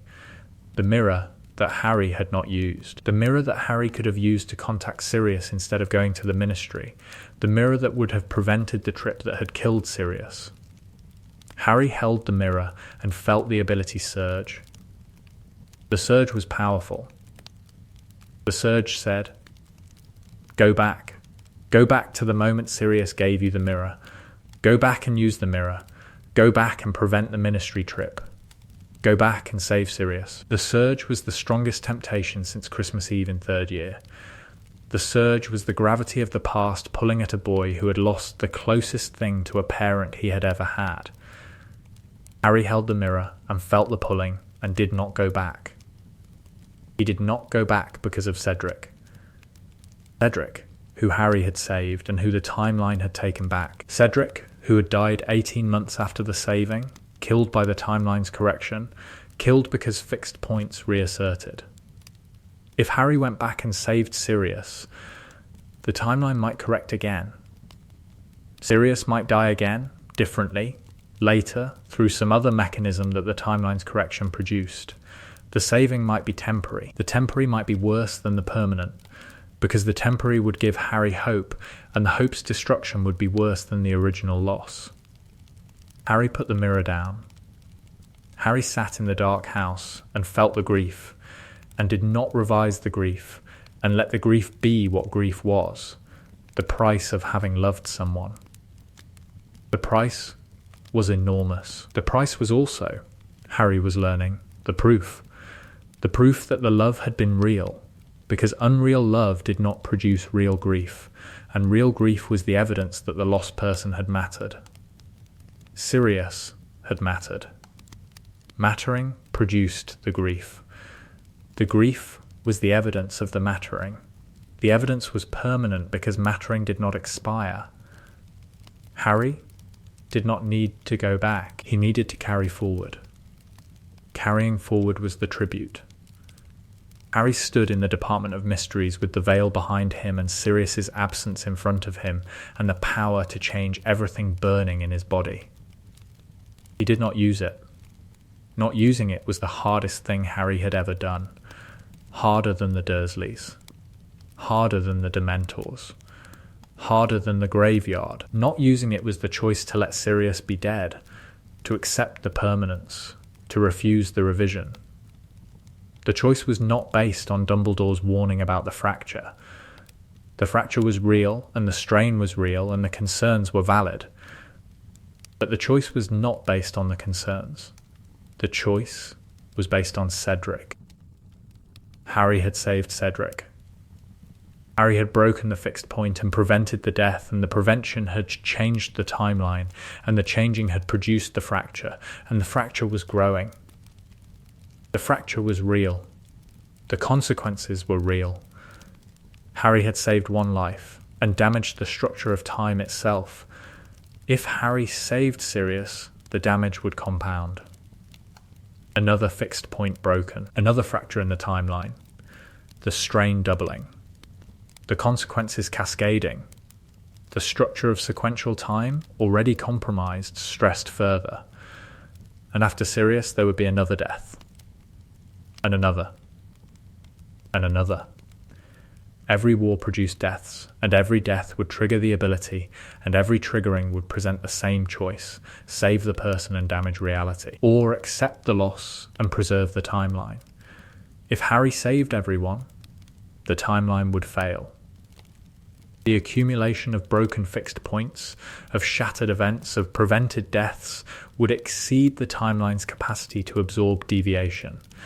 And the capacity's failure would produce the ending that Hermione had described, the cessation of sequential time. Harry could save everyone and destroy everything, or Harry could accept loss and preserve reality. Harry accepted loss. Luna Lovegood said something to Harry in the corridor outside the Dar meeting room that Harry thought about for years. "Time is round," Luna said. "Round? Like a plate. People think time is a line, going forward, like a road. But time is round. It curves. The future curves back toward the past. The past curves forward toward the future. The curve is what makes the present possible." Luna, I don't think that's how time works. Time works however it works. People's ideas about how time works are separate from how time actually works. The ideas are flat. Time is round. What does it mean for time to be round? It means that going backward and going forward are the same direction. If you go far enough backward, you arrive at the future. If you go far enough forward, you arrive at the past. The going is circular. That sounds like it should be either very profound or completely nonsensical. Those are the same thing. The profoundest things are nonsensical. The most nonsensical things are profound. The categories are circular, like time. Harry looked at Luna. Luna looked at Harry with the specific Luna expression that combined absolute sincerity with absolute inscrutability. "Why are you telling me this?" Harry asked. Because you're trying to travel in a straight line through something that isn't straight. You're pushing against the curve. The pushing is making you tired. I'm not pushing against anything. You're pushing against time. Time is pushing back. The pushing back is what makes you tired. If you stopped pushing and followed the curve, the tiredness would stop. Follow the curve. Go with time instead of against it. Time wants to go forward. Let it. Luna walked away. Harry stood in the corridor and thought about circles and curves and the possibility that Luna Lovegood, who believed in Crumplehorn Snorkax and Nargles and approximately 73 other creatures that did not exist, had just described the relationship between Harry and his ability with more accuracy than Hermione's research or Dumbledore's wisdom.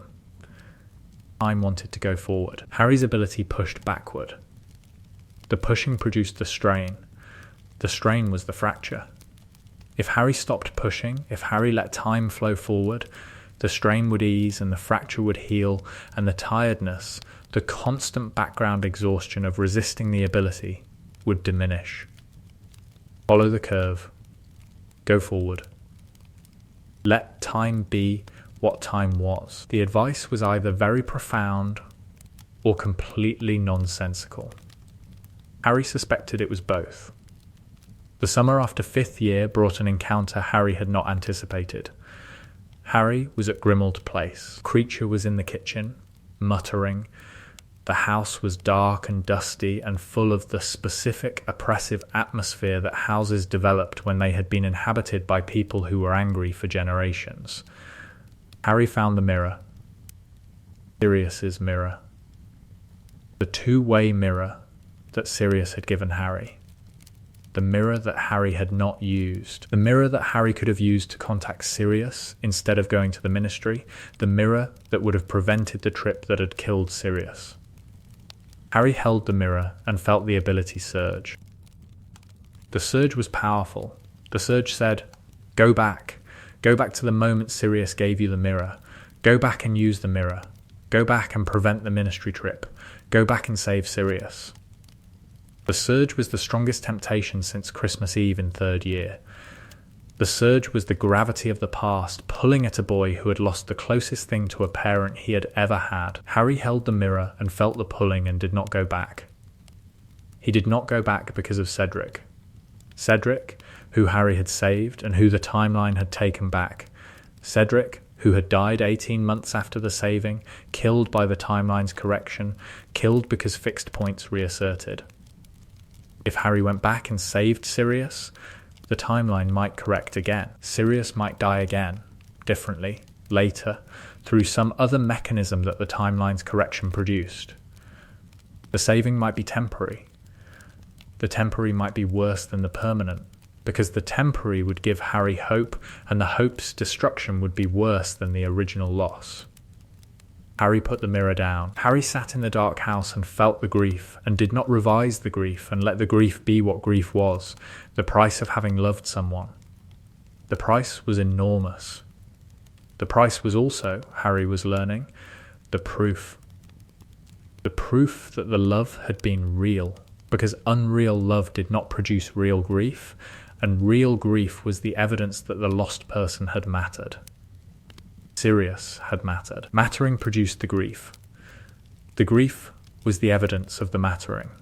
The evidence was permanent because mattering did not expire. Harry did not need to go back. He needed to carry forward. Carrying forward was the tribute. Harry stood in the Department of Mysteries and let Sirius be dead, and felt the ability recede, the power withdrawing from the threshold, the held breath releasing. And the release was grief, and the grief was the price, and the price was what restraint cost when restraint was the only option. Lupin held Harry. Lupin, who had lost his last best friend, held the boy who had the power to save the friend and had chosen not to. Lupin did not know about the choice.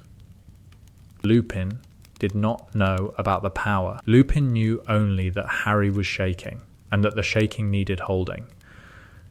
"I could have saved him," Harry said later to Dumbledore, in the headmaster's office with the destroyed instruments and the broken furniture and the specific devastating aftermath of Harry's grief expressed as uncontrolled magic. "I know," Dumbledore said. "I could have gone back. The way I went back for Cedric, I could have broken the fixed point. I know. I chose not to. I know, Harry. The choosing is going to break me. The choosing is going to be the thing you carry. The weight of the carrying will be heavy. The heavy will not diminish. But the carrying will make you stronger. Not because strength is the purpose of suffering, but because the alternative to carrying is collapsing. And you, Harry, do not collapse. How do you know I don't collapse? Because you are having this conversation instead of being 5 minutes in the past. Because you are here. In the present, in the grief, in the loss. Because you chose to stay. I chose to stay. You chose the present over the past. You chose the real over the revised. You chose the terrible, permanent, unalterable now over the comfortable, impermanent. Alterable then. The choosing is the strength. The choosing is the worst feeling I've ever felt. Yes, it often is. The summer after 5th year was the summer of grief, and the summer of the fracture. The fracture was growing. Harry could feel it every day, the hum louder, the sensation of temporal instability more pronounced. The timeline was straining. The deviation from Cedric's survival was compounding, producing effects that Harry could feel, but could not see. Hermione researched. Hermione spent the summer at Grimmauld Place with Harry and Ron, and the research consumed every waking hour that was not dedicated to order business or the specific business of being 16. The fracture is producing temporal echoes, Hermione reported, in August, in the kitchen at Grimmauld Place with a stack of books and a cup of tea and the expression of someone who had been reading continuously for 72 hours. Events that were supposed to happen are echoing, trying to occur despite the changed circumstances. Echoing how? Cedric was supposed to die. Cedric did not die. The timeline's response is to create circumstances in which Cedric might die in a different way, as though the timeline is trying to correct itself. The timeline is trying to kill Cedric. The timeline is trying to restore the fixed point. The restoration manifests as increased probability of similar events, events that produce the same outcome through different means. Cedric is in danger. Cedric is in elevated danger, not from a specific threat, from probability. The probability of Cedric encountering a lethal situation has increased since the fixed point was broken. The increase is the timeline's correction mechanism. Can I protect him? Not through temporal manipulation. Temporal manipulation would widen the fracture. You can protect him through conventional means. Warning him. Guarding him. Ensuring he doesn't encounter the situations that the probability increase makes more likely. What kind of situations? I don't know. The probability increase is general, not specific. Cedric is simply more likely to die than he was before you saved him. The more likely is the timeline's pushback.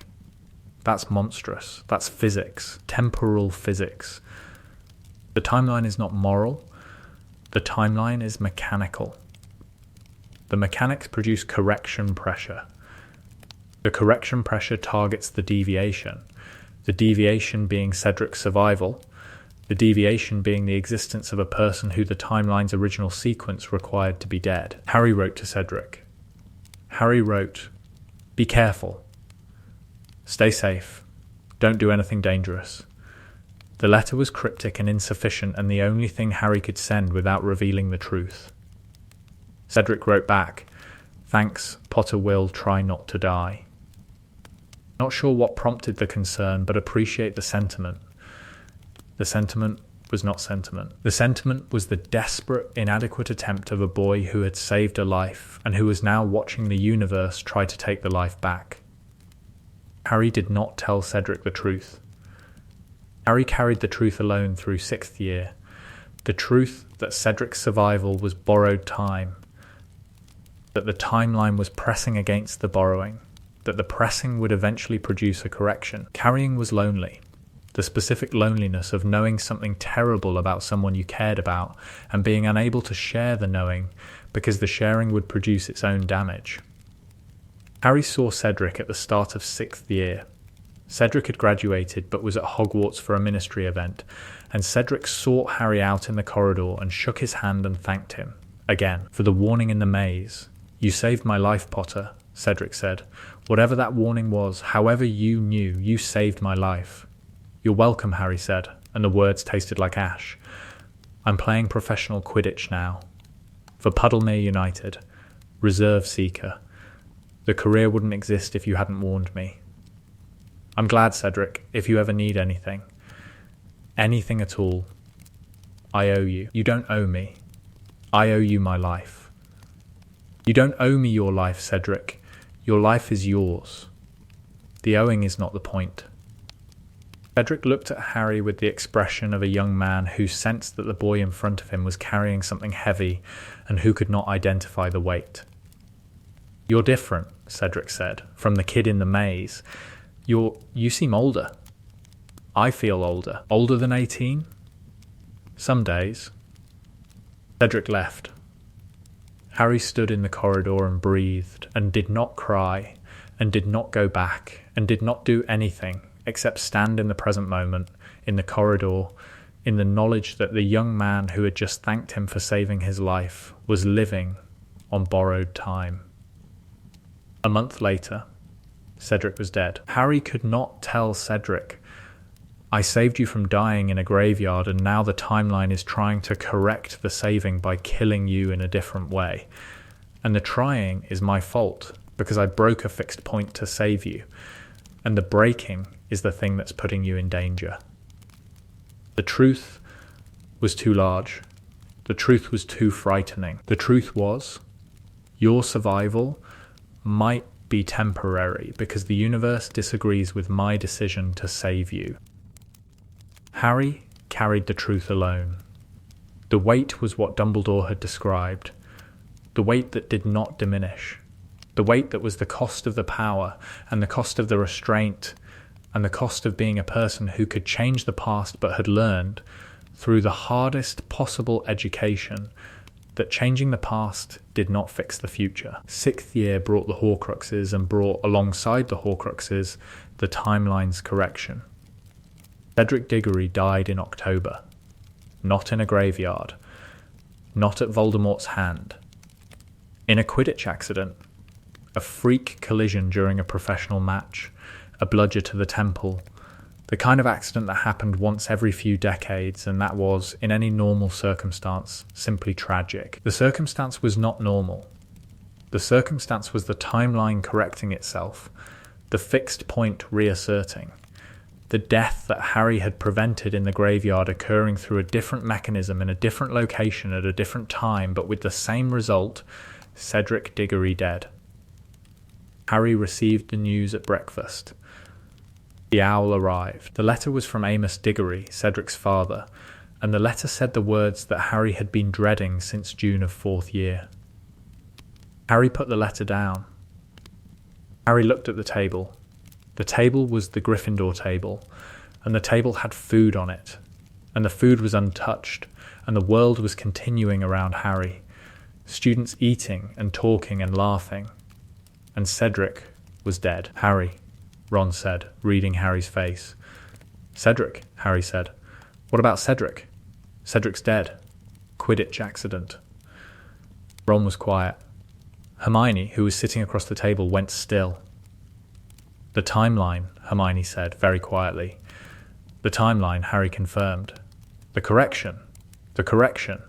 Hermione reached across the table and took Harry's hand. The grip was not romantic. It was the grip of a friend who understood the full scope of what had just happened. The timeline had corrected itself. The fixed point had reasserted. Cedric's death, prevented in the graveyard, had occurred anyway, through different means, because the timeline required the death and the requirement was stronger than Harry's intervention. The lesson was devastating. You cannot permanently prevent a fixed point death through temporal manipulation. You can delay the death, you can change the circumstances, you can give the person months or years of additional life. But the timeline will correct, and the correction will find another path, and the death will occur. Harry had given Cedric 18 months. 18 months of life that the graveyard would have taken. 18 months of Quidditch and friendship and being alive. The 18 months were a gift. The gift was also a cruelty, because the gift came with the knowledge that the giving was temporary, and that the temporary was the timeline's correction, and that the correction was Harry's fault for breaking the fixed point in the first place. "I didn't save him," Harry said in the common room at midnight with Ron and Hermione. "The fire was dying. The room was dark. I postponed him. I gave him 18 months, and the timeline took them back." "You gave him 18 months, Hermione said. 18 months he would not have had. 18 months he would not have needed if I hadn't broken the fixed point. The fixed point was his death in the graveyard. You prevented his death in the graveyard. You gave him 18 months of life. And the timeline killed him anyway. The timeline corrected. The correction was, Harry, the correction was not your fault. The correction was the timeline's mechanics. You didn't kill Cedric. The timeline's correction killed Cedric. The distinction is meaningful to you? The distinction is meaningful because you need to understand it. You did not kill Cedric by saving him. You saved Cedric and the timeline corrected. The saving and the correcting are different acts by different agents. You are not the timeline. The timeline's corrections are not your responsibility. They feel like my responsibility. I know. They feel like I killed him by saving him. I know. And the feeling is wrong. And the wrongness of the feeling does not diminish the feeling. And the feeling will be with you for a long time. And the being with you is the cost. But the cost is not guilt. The cost is grief. Grief for a friend who died despite your best effort. Not guilt for causing the death. The distinction between grief and guilt would take Harry years to fully understand. Understanding would come slowly, through therapy that did not exist in the wizarding world, and through conversations with people who loved him, and through the gradual, painful accumulation of wisdom that came from living with an impossible power and learning over time, that the impossible and the responsible were not the same thing. The Horcrux hunt began in 6th year, and the hunt was where Harry learned the difference between patience and restraint. Restraint was refusing to use the ability.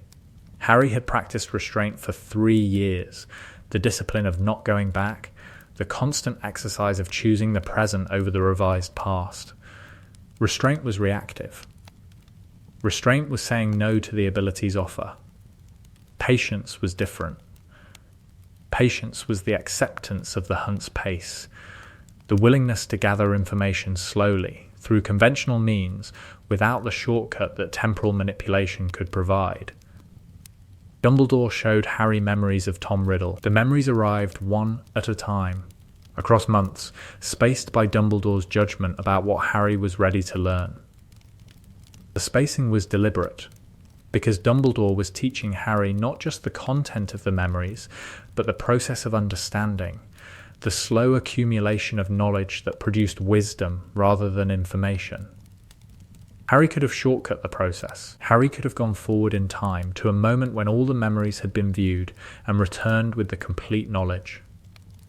The shortcutting would have been efficient and would have eliminated the months of waiting and wondering and the specific frustration of knowing that Dumbledore possessed information that Harry needed and was releasing it at a pace that Harry found agonizing. Harry did not shortcut.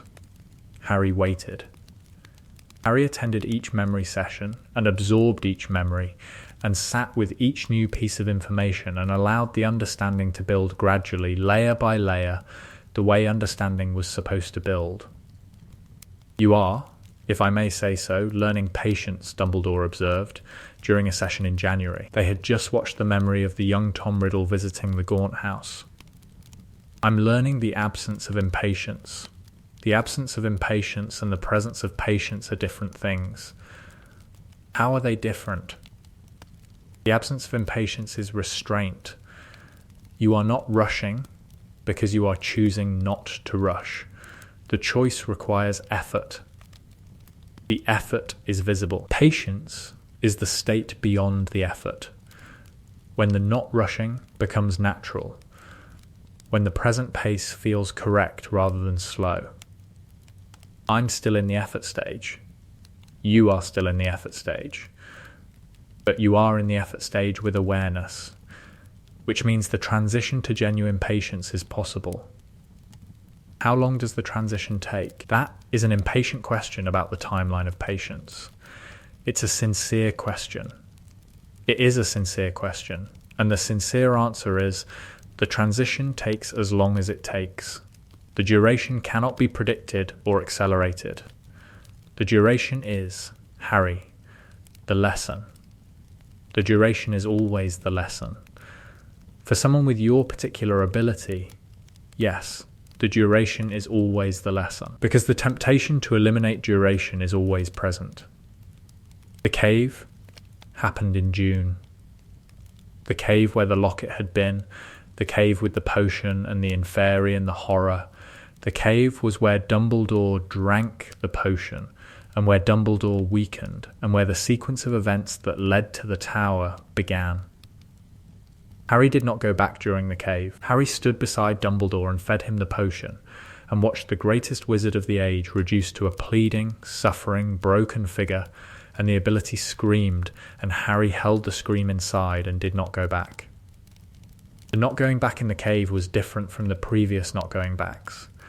The previous not going backs had been about preventing Harry's own suffering, or about preventing deaths that the timeline might correct. The cave was about watching someone Harry loved suffer and choosing not to prevent the suffering. The choice was necessary. The choice was also, Harry recognised with horror, the choice Dumbledore had been making for decades. Dumbledore watched people suffer and chose not to prevent the suffering because the preventing would compromise the strategy, and the strategy was the only thing standing between Voldemort and victory. Harry was becoming Dumbledore. The transformation was not aspiration, but the consequence of possessing power and exercising restraint, the inevitable result of having the ability to fix everything and choosing to fix nothing. It was the cost Harry had not anticipated when the ability first manifested on the train. The cost was not temporal instability or timeline fractures or the risk of diffusion. The cost was the slow, grinding transformation of a compassionate boy into a strategic thinker, a person who calculated with suffering, who weighed pain against outcomes, who allowed the unbearable because the alternative was worse. The transformation was not complete. The transformation would never be complete, because Harry was Harry. And Harry's specific quality was the refusal to become entirely strategic, the stubborn insistence on remaining human in a situation that demanded the inhuman. The refusal was the thing Dumbledore had identified as Harry's strength, the reason to stay in the present, the anchor that prevented diffusion. The anchor held. The transformation slowed. The boy remained, beneath the strategy, beneath the restraint, beneath the years of choosing not to use the most powerful ability in the magical world. The boy remained, because the boy was the point, under Dumbledore's guidance, and the hunt proceeded without temporal manipulation. Harry did not use the ability. Harry sat in Dumbledore's office and watched the memories in the Pensieve, and learned about Tom Riddle's past, and learned about the Horcruxes, and learned about the plan. And at no point during the learning did Harry go back to gather additional information or preview Dumbledore's lessons or shortcut the process. The not using was discipline. The discipline was the lesson of Cedric's correction. Temporal manipulation produced temporary results. The timeline corrected. The changes reverted. The power was not a solution. The power was a delay. Dumbledore died at the end of 6th year. The Tower. Snape's curse. The falling. Harry did not go back. Harry stood at the base of the tower and looked up at the place where Dumbledore had fallen and felt the ability surge, the power demanding release, the temporal energy building in his chest like a scream. Harry did not go back, because Cedric's correction had taught him that going back could not permanently prevent a death that the timeline required.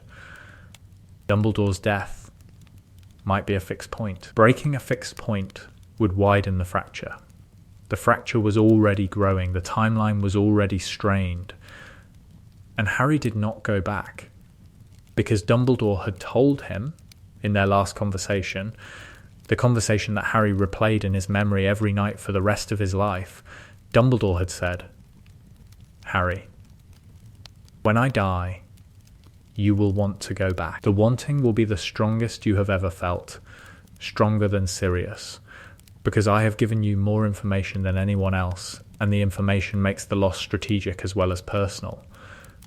When you die, when I die, I am asking you, Harry, not to go back. Not because of the fracture, not because of the timeline, because of you. Because the going back, the revision, the refusal to accept loss, those things are Voldemort's qualities. Voldemort refuses to accept death.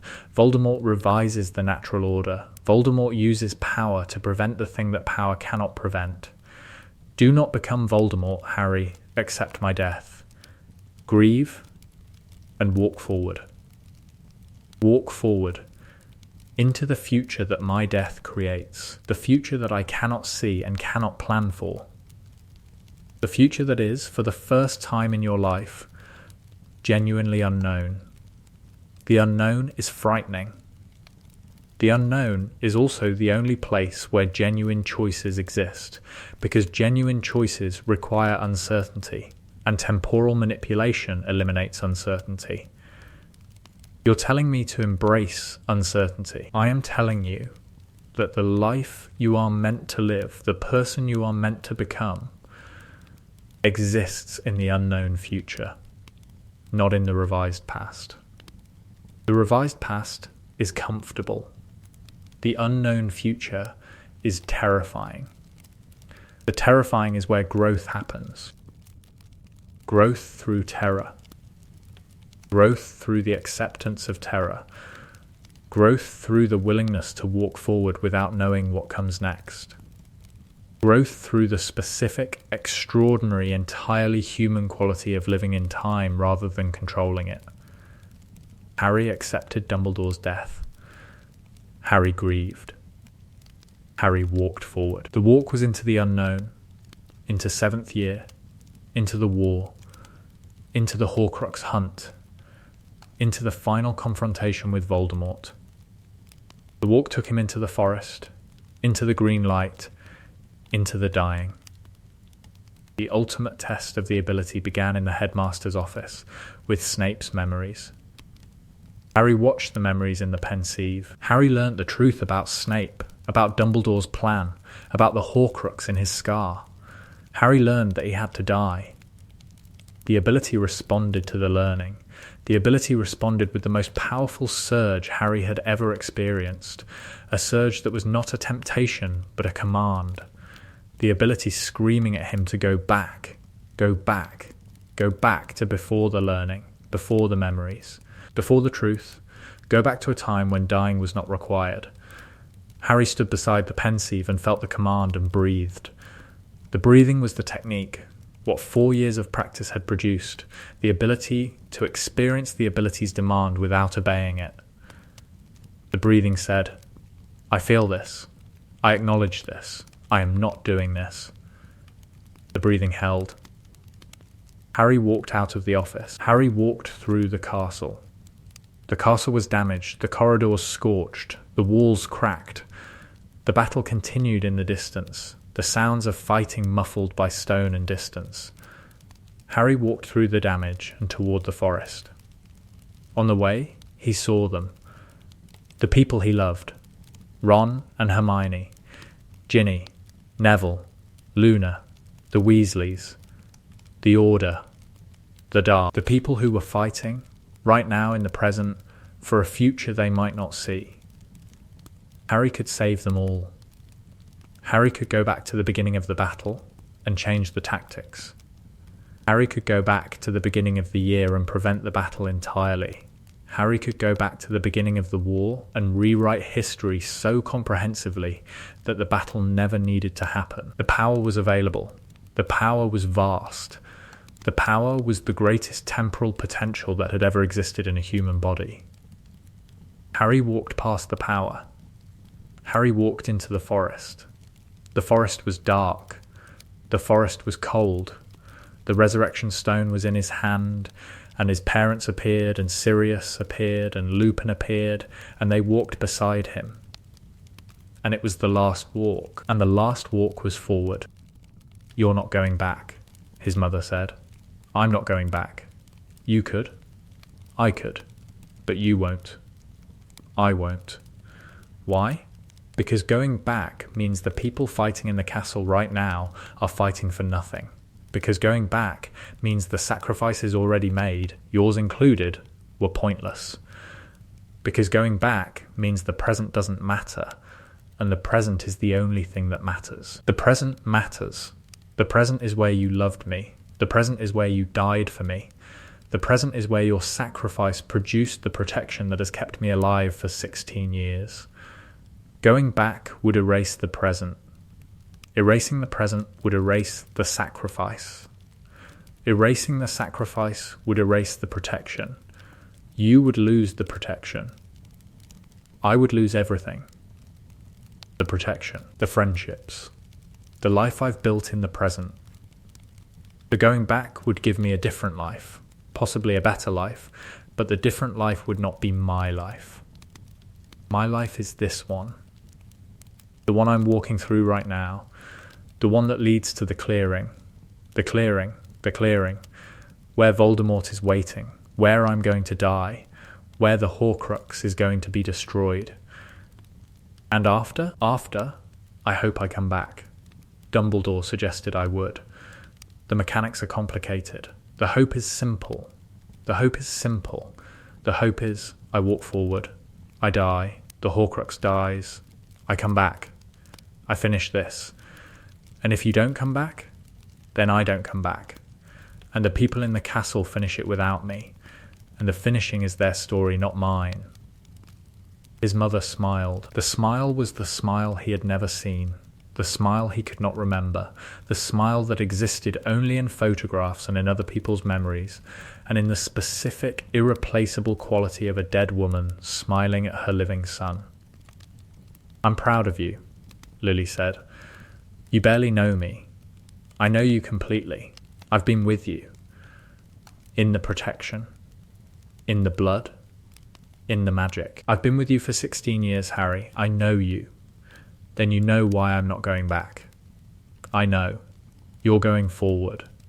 The way I went forward. The way everyone who loves someone goes forward into the terrible, permanent, unalterable moment that love requires. Love requires dying. Love requires the willingness. The willingness is the magic. The willingness is what I gave you, not the protection. The willingness. Harry walked into the clearing. Harry walked into the forest knowing he was going to die.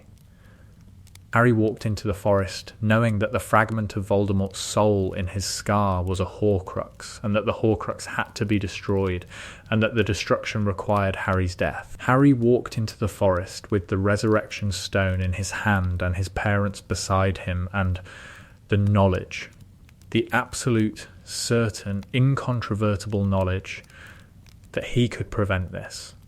He could go back. He could go back to the beginning. He could prevent the prophecy, prevent the attack, prevent the scar, prevent the Horcrux, prevent the entire chain of events that had led to this forest and this walk and this death. He could use the power that had been growing in him for 4 years and revise reality so completely that none of this had ever happened. The power waited. The power was at the threshold. The power was ready. Harry walked into the clearing. Voldemort was there. The Death Eaters were there. The green light was coming. Harry did not go back. Harry chose to die. Harry chose the present moment, the terrible, permanent, unalterable present moment, over every possible revision. Harry chose the real over the revised. Harry chose death over the power that could prevent death. The choice was the answer to the question that the ability had asked since the Dementor attack on the train. What do you do when you can change everything? You accept what you cannot change. You live in the moment you are given. You walk forward. The killing curse hit Harry. Harry fell. The Horcrux died. Harry lived. In the White Place, in the space between life and death, Harry met Dumbledore. You didn't go back, Dumbledore said. I didn't go back. The temptation was enormous. The temptation was everything I have ever felt, concentrated into one moment. And you chose the present. I chose the present. I chose to die in the present rather than live in a revised past. Why? Because the revised past isn't real. The revised past is a fiction I create with my power. The present is real. The present is the only thing that's real. And dying in the real is better than living in the fiction. That is a remarkably mature observation for a 17-year-old. I've had an unusual education. Dumbledore smiled. The smile was warm and genuine and contained, Harry thought, the specific quality of pride that a teacher felt when a student understood the lesson that the teacher had spent years trying to teach. You may go back, Harry, not through the ability, through the ordinary mechanism, the choice to return to life. Will the ability still be there? The ability will always be there. The ability is part of you. The question was never whether you possessed it. The question was whether you would be defined by it. And the answer? The answer is that you walked into a forest to die rather than use the greatest power in the magical world to save yourself. The answer is that you chose the present over the past, the real over the revised, the human over the godlike. The human. To live in time, Harry, to move forward through the moments as they come, without revision, without preview, without the safety net of temporal manipulation, that is the human experience. The human experience is limited and painful and beautiful and brief, and the brevity is the beauty. And the beauty is the point. Harry went back. Not through the ability, through the ordinary mechanism, the choice, the heartbeat, the breath. Harry returned to life in the forest, lying on the ground, with Voldemort standing over him. Harry stood up. The battle resumed. Harry stood in the Great Hall, and the battle raged, and the ability pulsed with every death, every injury, every moment of suffering, producing the offer to go back and prevent it. Harry did not go back. Harry fought in the present. Harry cast spells in the present. Harry dodged curses in the present, without temporal preview, without the combat advantage that the ability could provide. Fighting without the ability was harder. Fighting was slower, less precise, more dangerous. Harry took hits he could have avoided. Harry missed openings he could have predicted. Harry fought like a normal wizard, which was, after 4 years of supernatural temporal awareness, disorienting and frightening, and also, Harry realized in a flash of clarity between a shield charm and a stunner, the most honest fighting he had ever done. Honesty was its own power. The honesty said, I am here. I am fighting with what I have. I am not revising. I am not previewing. I am present in this battle, in this moment, in this corridor, with these people, and the present is all I am using. Fred Weasley died during the battle. The wall collapsed, the explosion, the rubble. Fred's face, frozen in a laugh, the laugh that was Fred's last expression, the laugh that was Fred's fundamental quality, the quality of finding the absurd in the terrible. Harry felt the ability surge. The surge was enormous, proportional to the grief, the ability responding to the loss of someone Harry loved with the full power of a temporal manipulator who had spent 4 years building capacity through restraint. Harry could go back. Harry could go back 5 minutes and pull Fred away from the wall. Harry could go back an hour and change the battle plan. Harry could go back a day and prevent the battle entirely. The ability waited. The ability was at the threshold. Harry looked at George. George was kneeling beside Fred's body. George's face was the face of a person experiencing something the body was not designed to experience, the loss of a twin, the severance of a connection that had existed since before memory. Harry could save Fred. Harry could break another fixed point. Harry could widen the fracture in the timeline, add another crack to the damaged structure of sequential time, risk another correction that might take Fred back later through different means. Or Harry could let Fred be dead. The choice was the choice Harry had made with Sirius. The choice was the choice Harry would always make, from now on, for the rest of his life. The choice between the power and the acceptance, between the revised and the real, between the comfortable lie of temporal manipulation and the terrible truth of mortality. Harry chose the truth. Harry chose Fred's death. Harry chose the grief and the permanence and the unalterable, unrevisable, absolutely final reality that Fred Weasley was dead and would remain dead, and that no amount of temporal power could change that without changing everything. Something broke inside Harry. Not the ability. The ability remained. Pulsing, available, ready. The choosing broke the last of the resistance. The final internal argument that said, maybe, one day, in the right circumstances, under the right conditions, I will use the ability to save someone. The argument was over. The answer was no.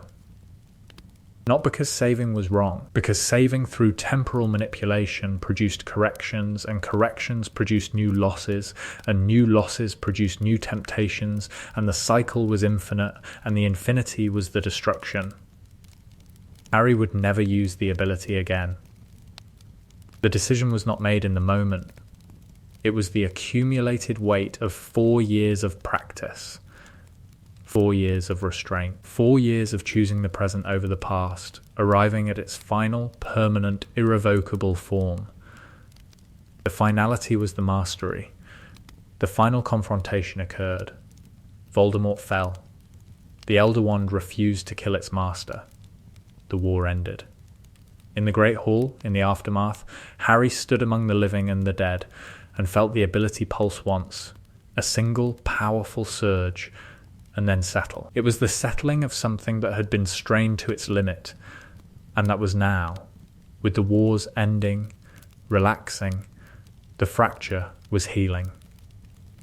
Harry could feel it, the timeline's integrity restoring, the crack that Cedric's survival had created slowly closing as the deviated events converged with the timeline's natural course. The convergence was not restoration. The old timeline could never be fully restored, but the convergence was repair, the timeline adapting to the deviations and incorporating them into a new, stable sequence.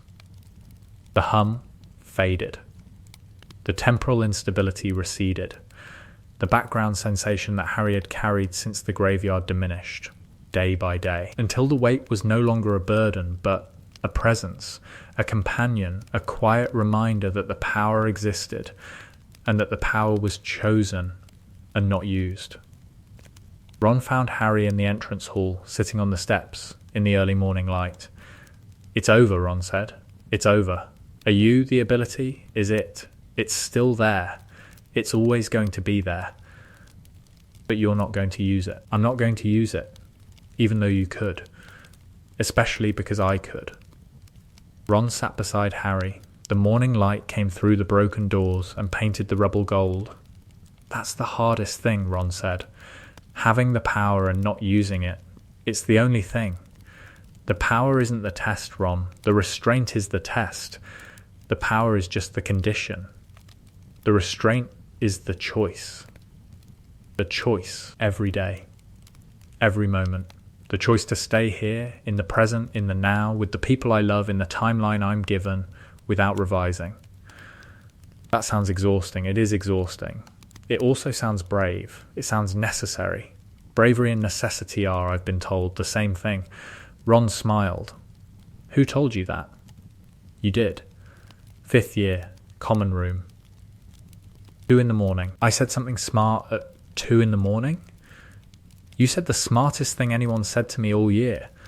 That's either a compliment or a comment on the quality of your other advisors. Harry laughed. In the ruins of Hogwarts. Beside his best friend. In the morning light. Years passed. Harry became an aura. Harry married Ginny. Harry had children.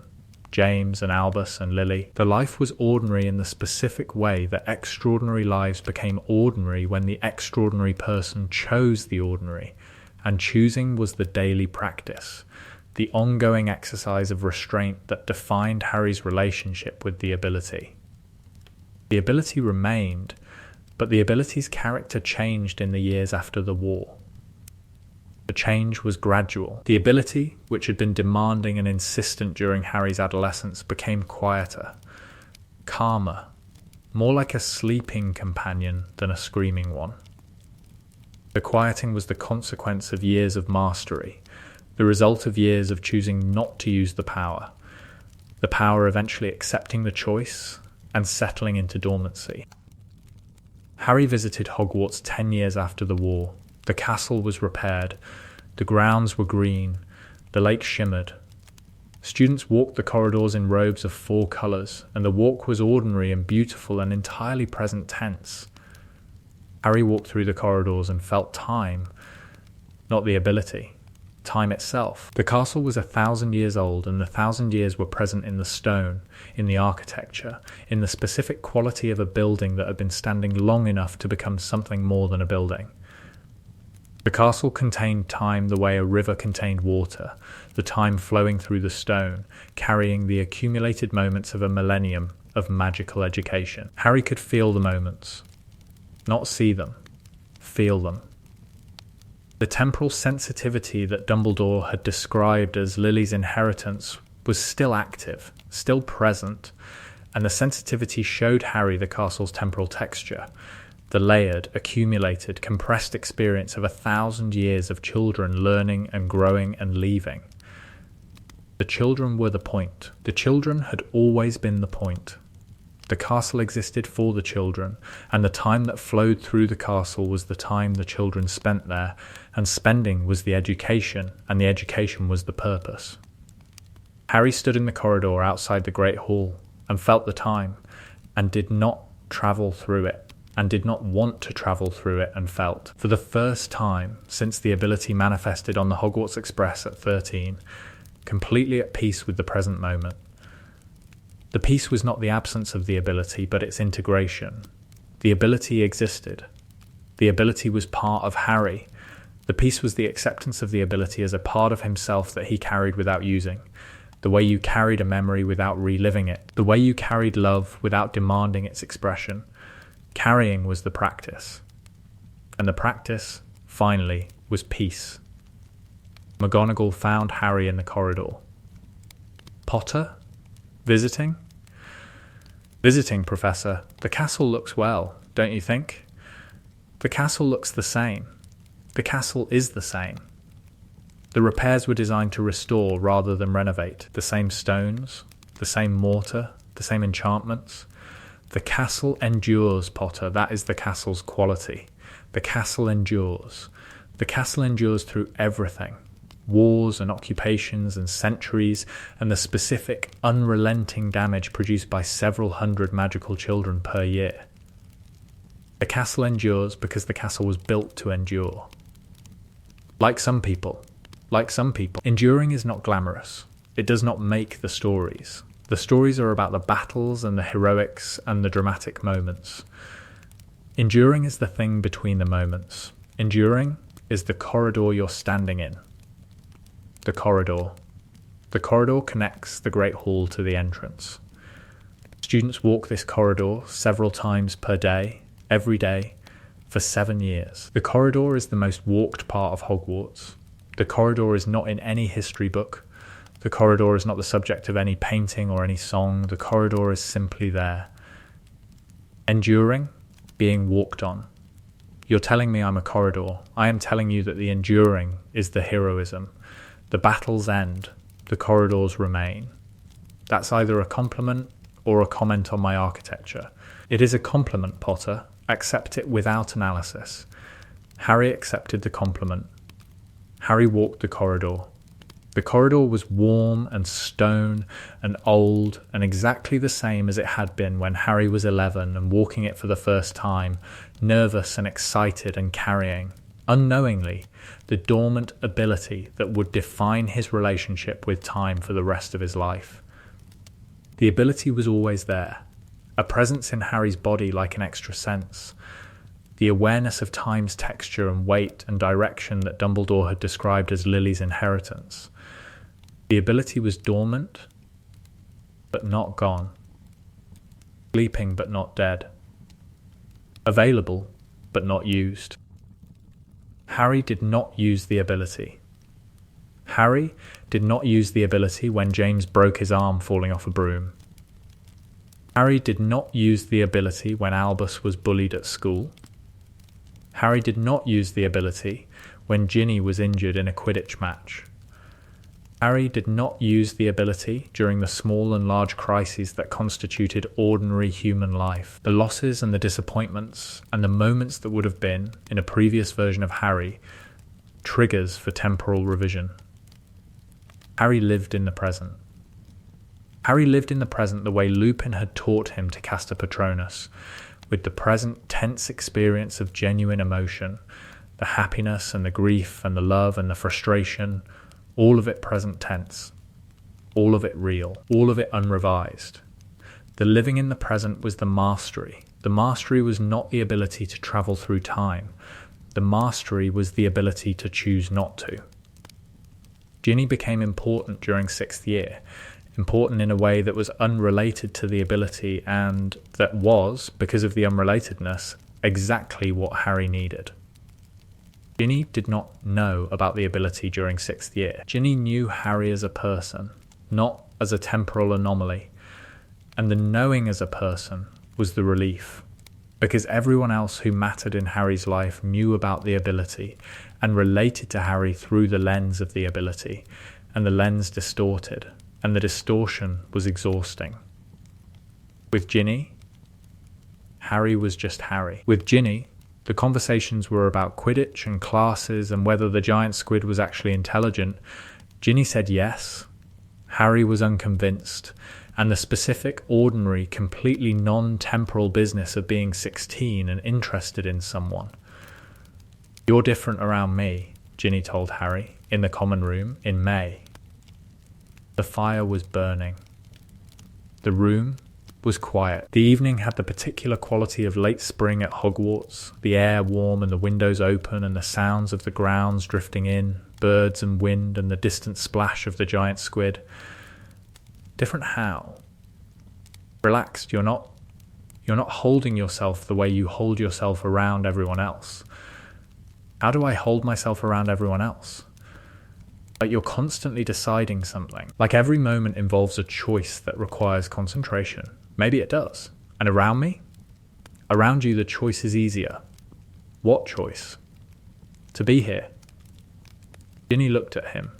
The look was pure Ginny. Direct and warm and entirely without the analytical quality that characterized Hermione's looking, or the concerned quality that characterized Ron's. Ginny's looking was simply I see you. I like what I see. The simplicity was the gift. Being here is a choice, Ginny asked. Being here is always a choice. For everyone, but especially for me. Because of whatever it is you're not telling me. Because of something I'll tell you when I can. When you can. When the telling won't burden you. Harry, I grew up with 6 brothers, a mother who fights dark wizards, and a family clock that has a hand pointing to mortal peril approximately once per year.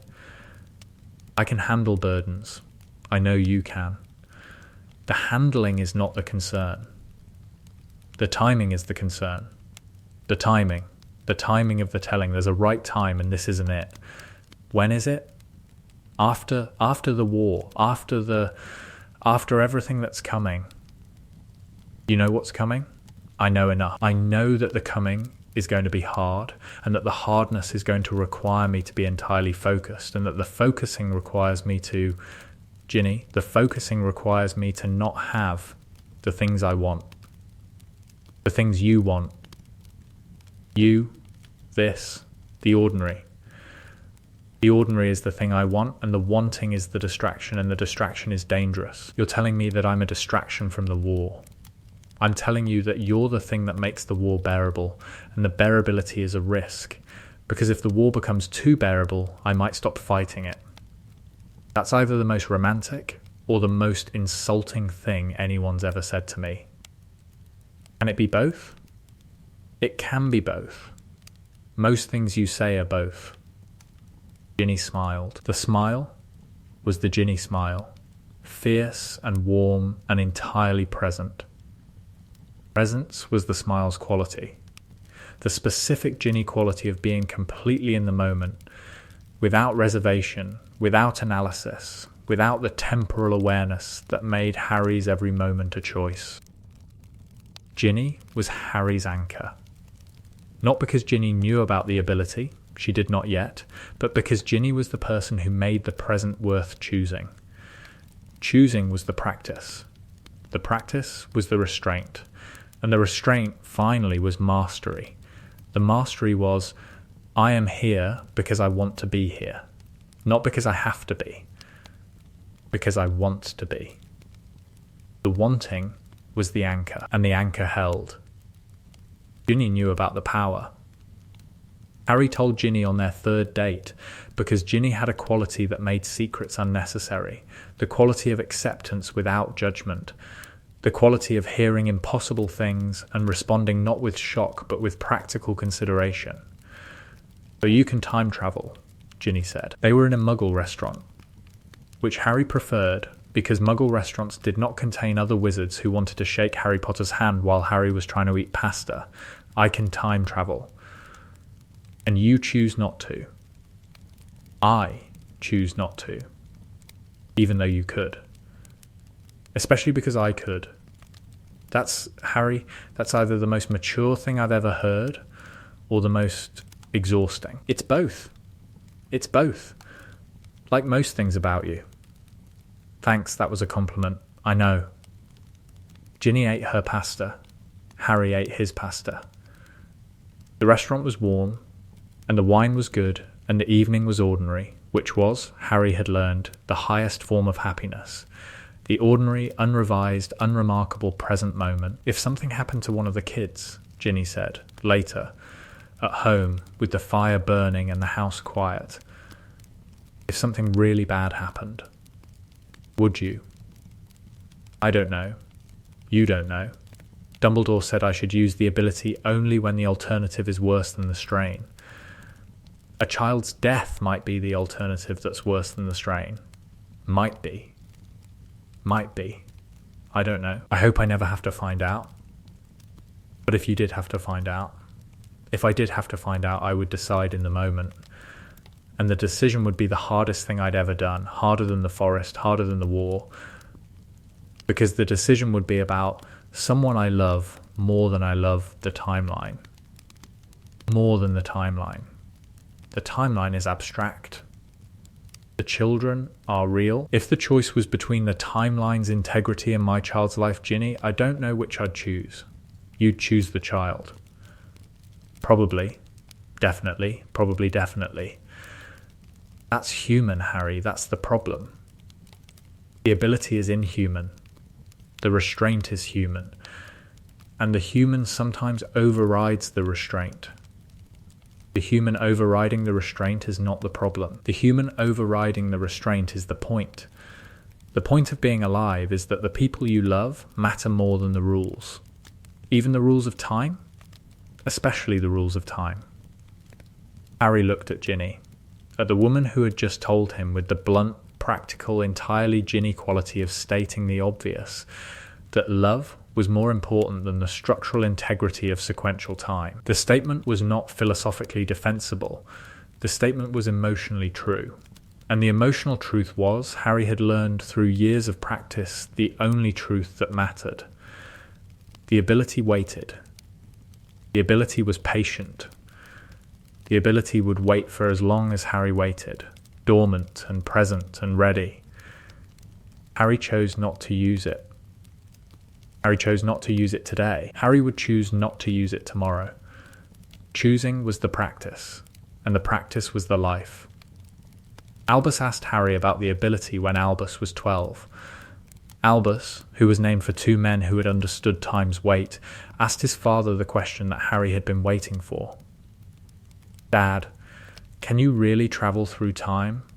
Who told you that? Nobody, I can feel it. Around you. A hum. Like time is different near you. Mum feels it too. She said to ask you. Harry looked at his son, at the boy with his grandmother's name and his grandfather's ability and the specific perceptive quality that made Albus Severus Potter the child most likely to inherit not just the ability but the wisdom to manage it. Yes, Harry said, I can travel through time. Have you used it? Twice. When I was 14, I used it to save a friend. When I was 15, I chose not to use it to save someone else. Why didn't you save the second person? Because saving someone through time travel has consequences. The timeline resists the change. The resistance produces correction. The correction can be worse than the original loss. Worse how? The person I saved at 14 died anyway. 18 months later. The timeline corrected itself. The correction took the person back. That's horrible. That's the truth about the ability. The ability is enormous, and the ability is limited, and the limitation is that you cannot permanently change what time requires. What does time require? Loss. Time requires loss. Time moves forward, and the moving forward means leaving things behind. People, moments, possibilities, the leaving behind is loss. And the loss is, Albus, the loss is the thing that makes the moving forward meaningful. Loss makes time meaningful. Without loss, time has no direction. Without direction, time has no meaning. Without meaning, time is just a clock, ticking, going nowhere. And the ability lets you go backward. The backward is tempting because the backward contains the things you've lost, but going backward doesn't restore the lost things. Going backward creates copies, versions, approximations, the original moment, the moment you experienced the first time, the moment that contained the real loss, that moment is gone. The backward gives you a revision. The revision is not the original. So the power is useless. The power is not useless. The power is powerful. The power is also, Albus, the power is a lesson. The lesson is that the most powerful thing in the world is not the ability to change the past. The most powerful thing in the world is the willingness to accept the present. The willingness to accept. The willingness to be here. Now. In this moment. With you. Without revising. You could be anywhere in time. And you're here. I could be anywhere in time. And I'm here. Having dinner with my son. In the kitchen. On a Tuesday. A Tuesday. Tuesdays are excellent days to be present on. Albus smiled. The smile was 12 and uncertain and genuine. The The smile of a boy who understood something he was too young to articulate and who would spend years finding the words for the understanding. Will I be able to do it? Albus asked. The time travel? Maybe. The ability might be inherited. If it is, you'll know.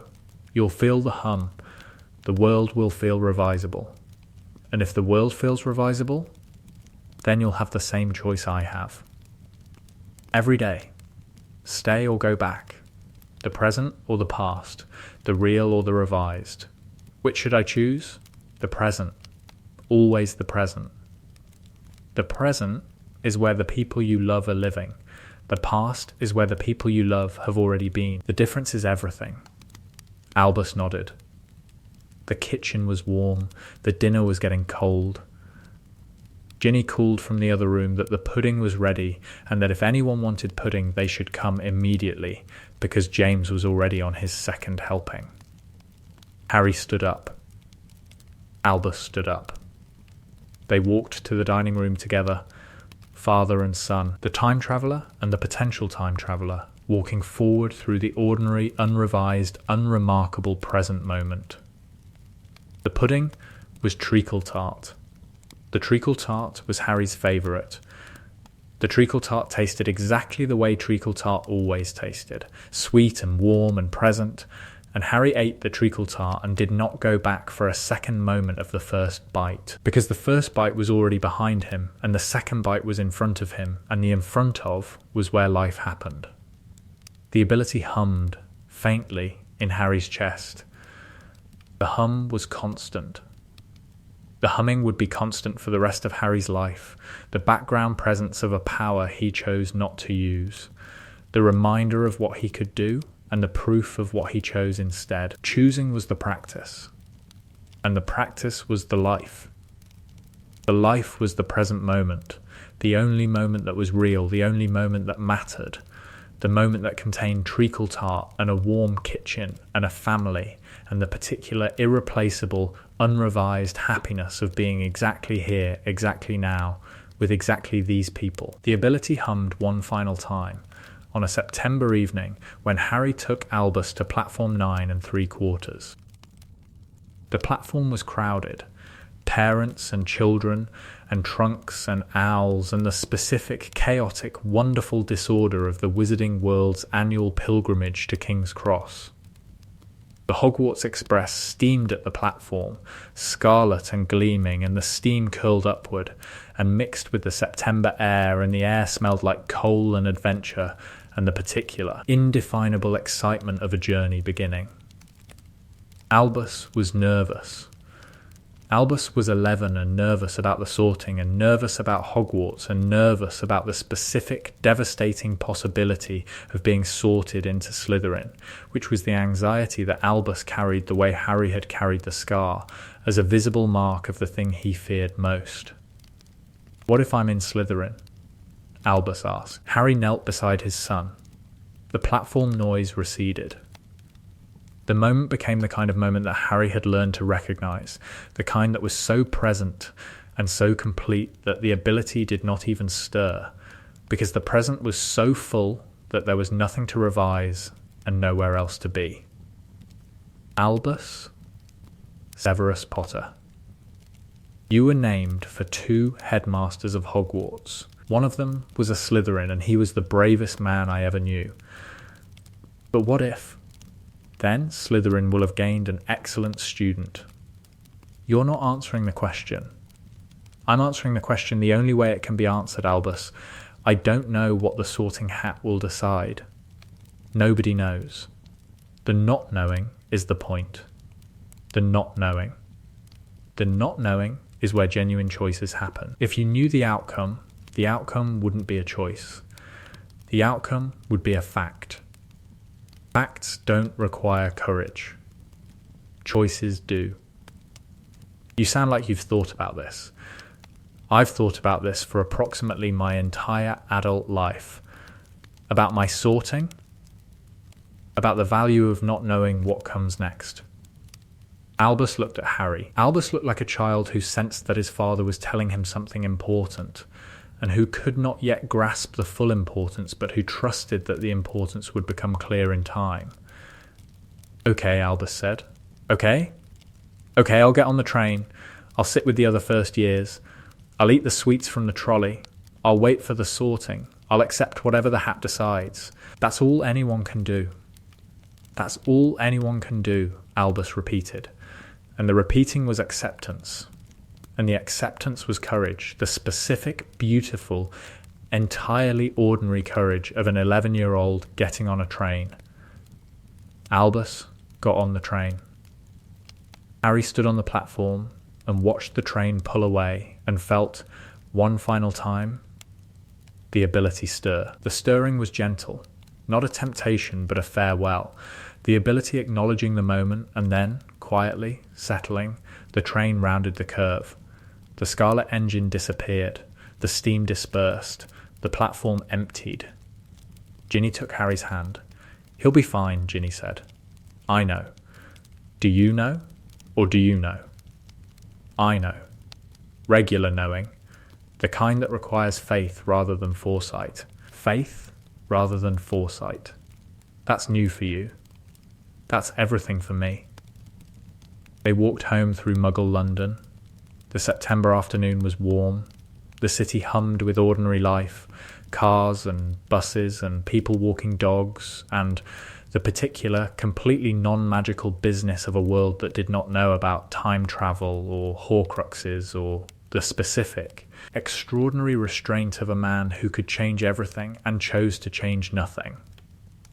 The choosing was not a single act but a daily practice, renewed each morning, tested each evening, maintained through the ordinary, unremarkable, completely non-heroic business of living a life forward rather than backward.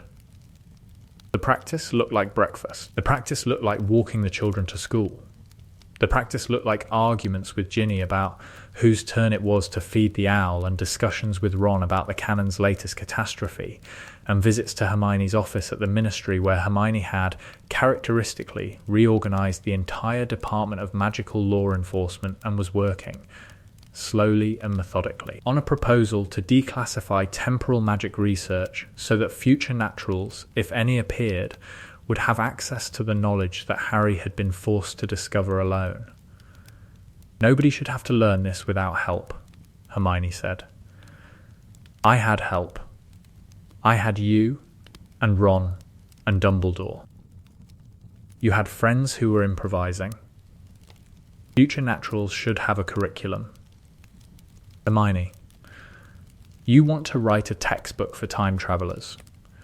I want to write a comprehensive guide to temporal manipulation management, including safety protocols, restraint techniques, and a thorough literature review of historical cases. A textbook. A guide. A textbook that you're going to call a guide, because calling it a textbook sounds less ambitious. The naming is irrelevant. The content is what matters. The content is always what matters with you. Because I'm right. Because you're always right. Not always. Often is enough. The afternoon continued. The September light came through Hermione's office window, warm and golden, the light of a day that was passing in the ordinary way that days passed, one moment at a time, sequentially without revision. The light was beautiful. The light was present tense. The light was the only light that mattered, because the only light that mattered was the light that was happening now, in this office, in this afternoon, in this unremarkable, unrevised, completely sufficient moment. Harry sat in Hermione's office and drank his tea and did not travel through time, and felt, in the not travelling, the particular, quiet, entirely ordinary peace of a man who had learned, through the hardest possible education, that the present moment was enough. The present was enough. The present had always been enough. The present was all there was. Harry chose the present. Harry had always chosen the present. It was not heroism, and it was not wisdom, and it was not the grand gesture that the stories required. It was Tuesday. Dinner. Pudding. It was enough.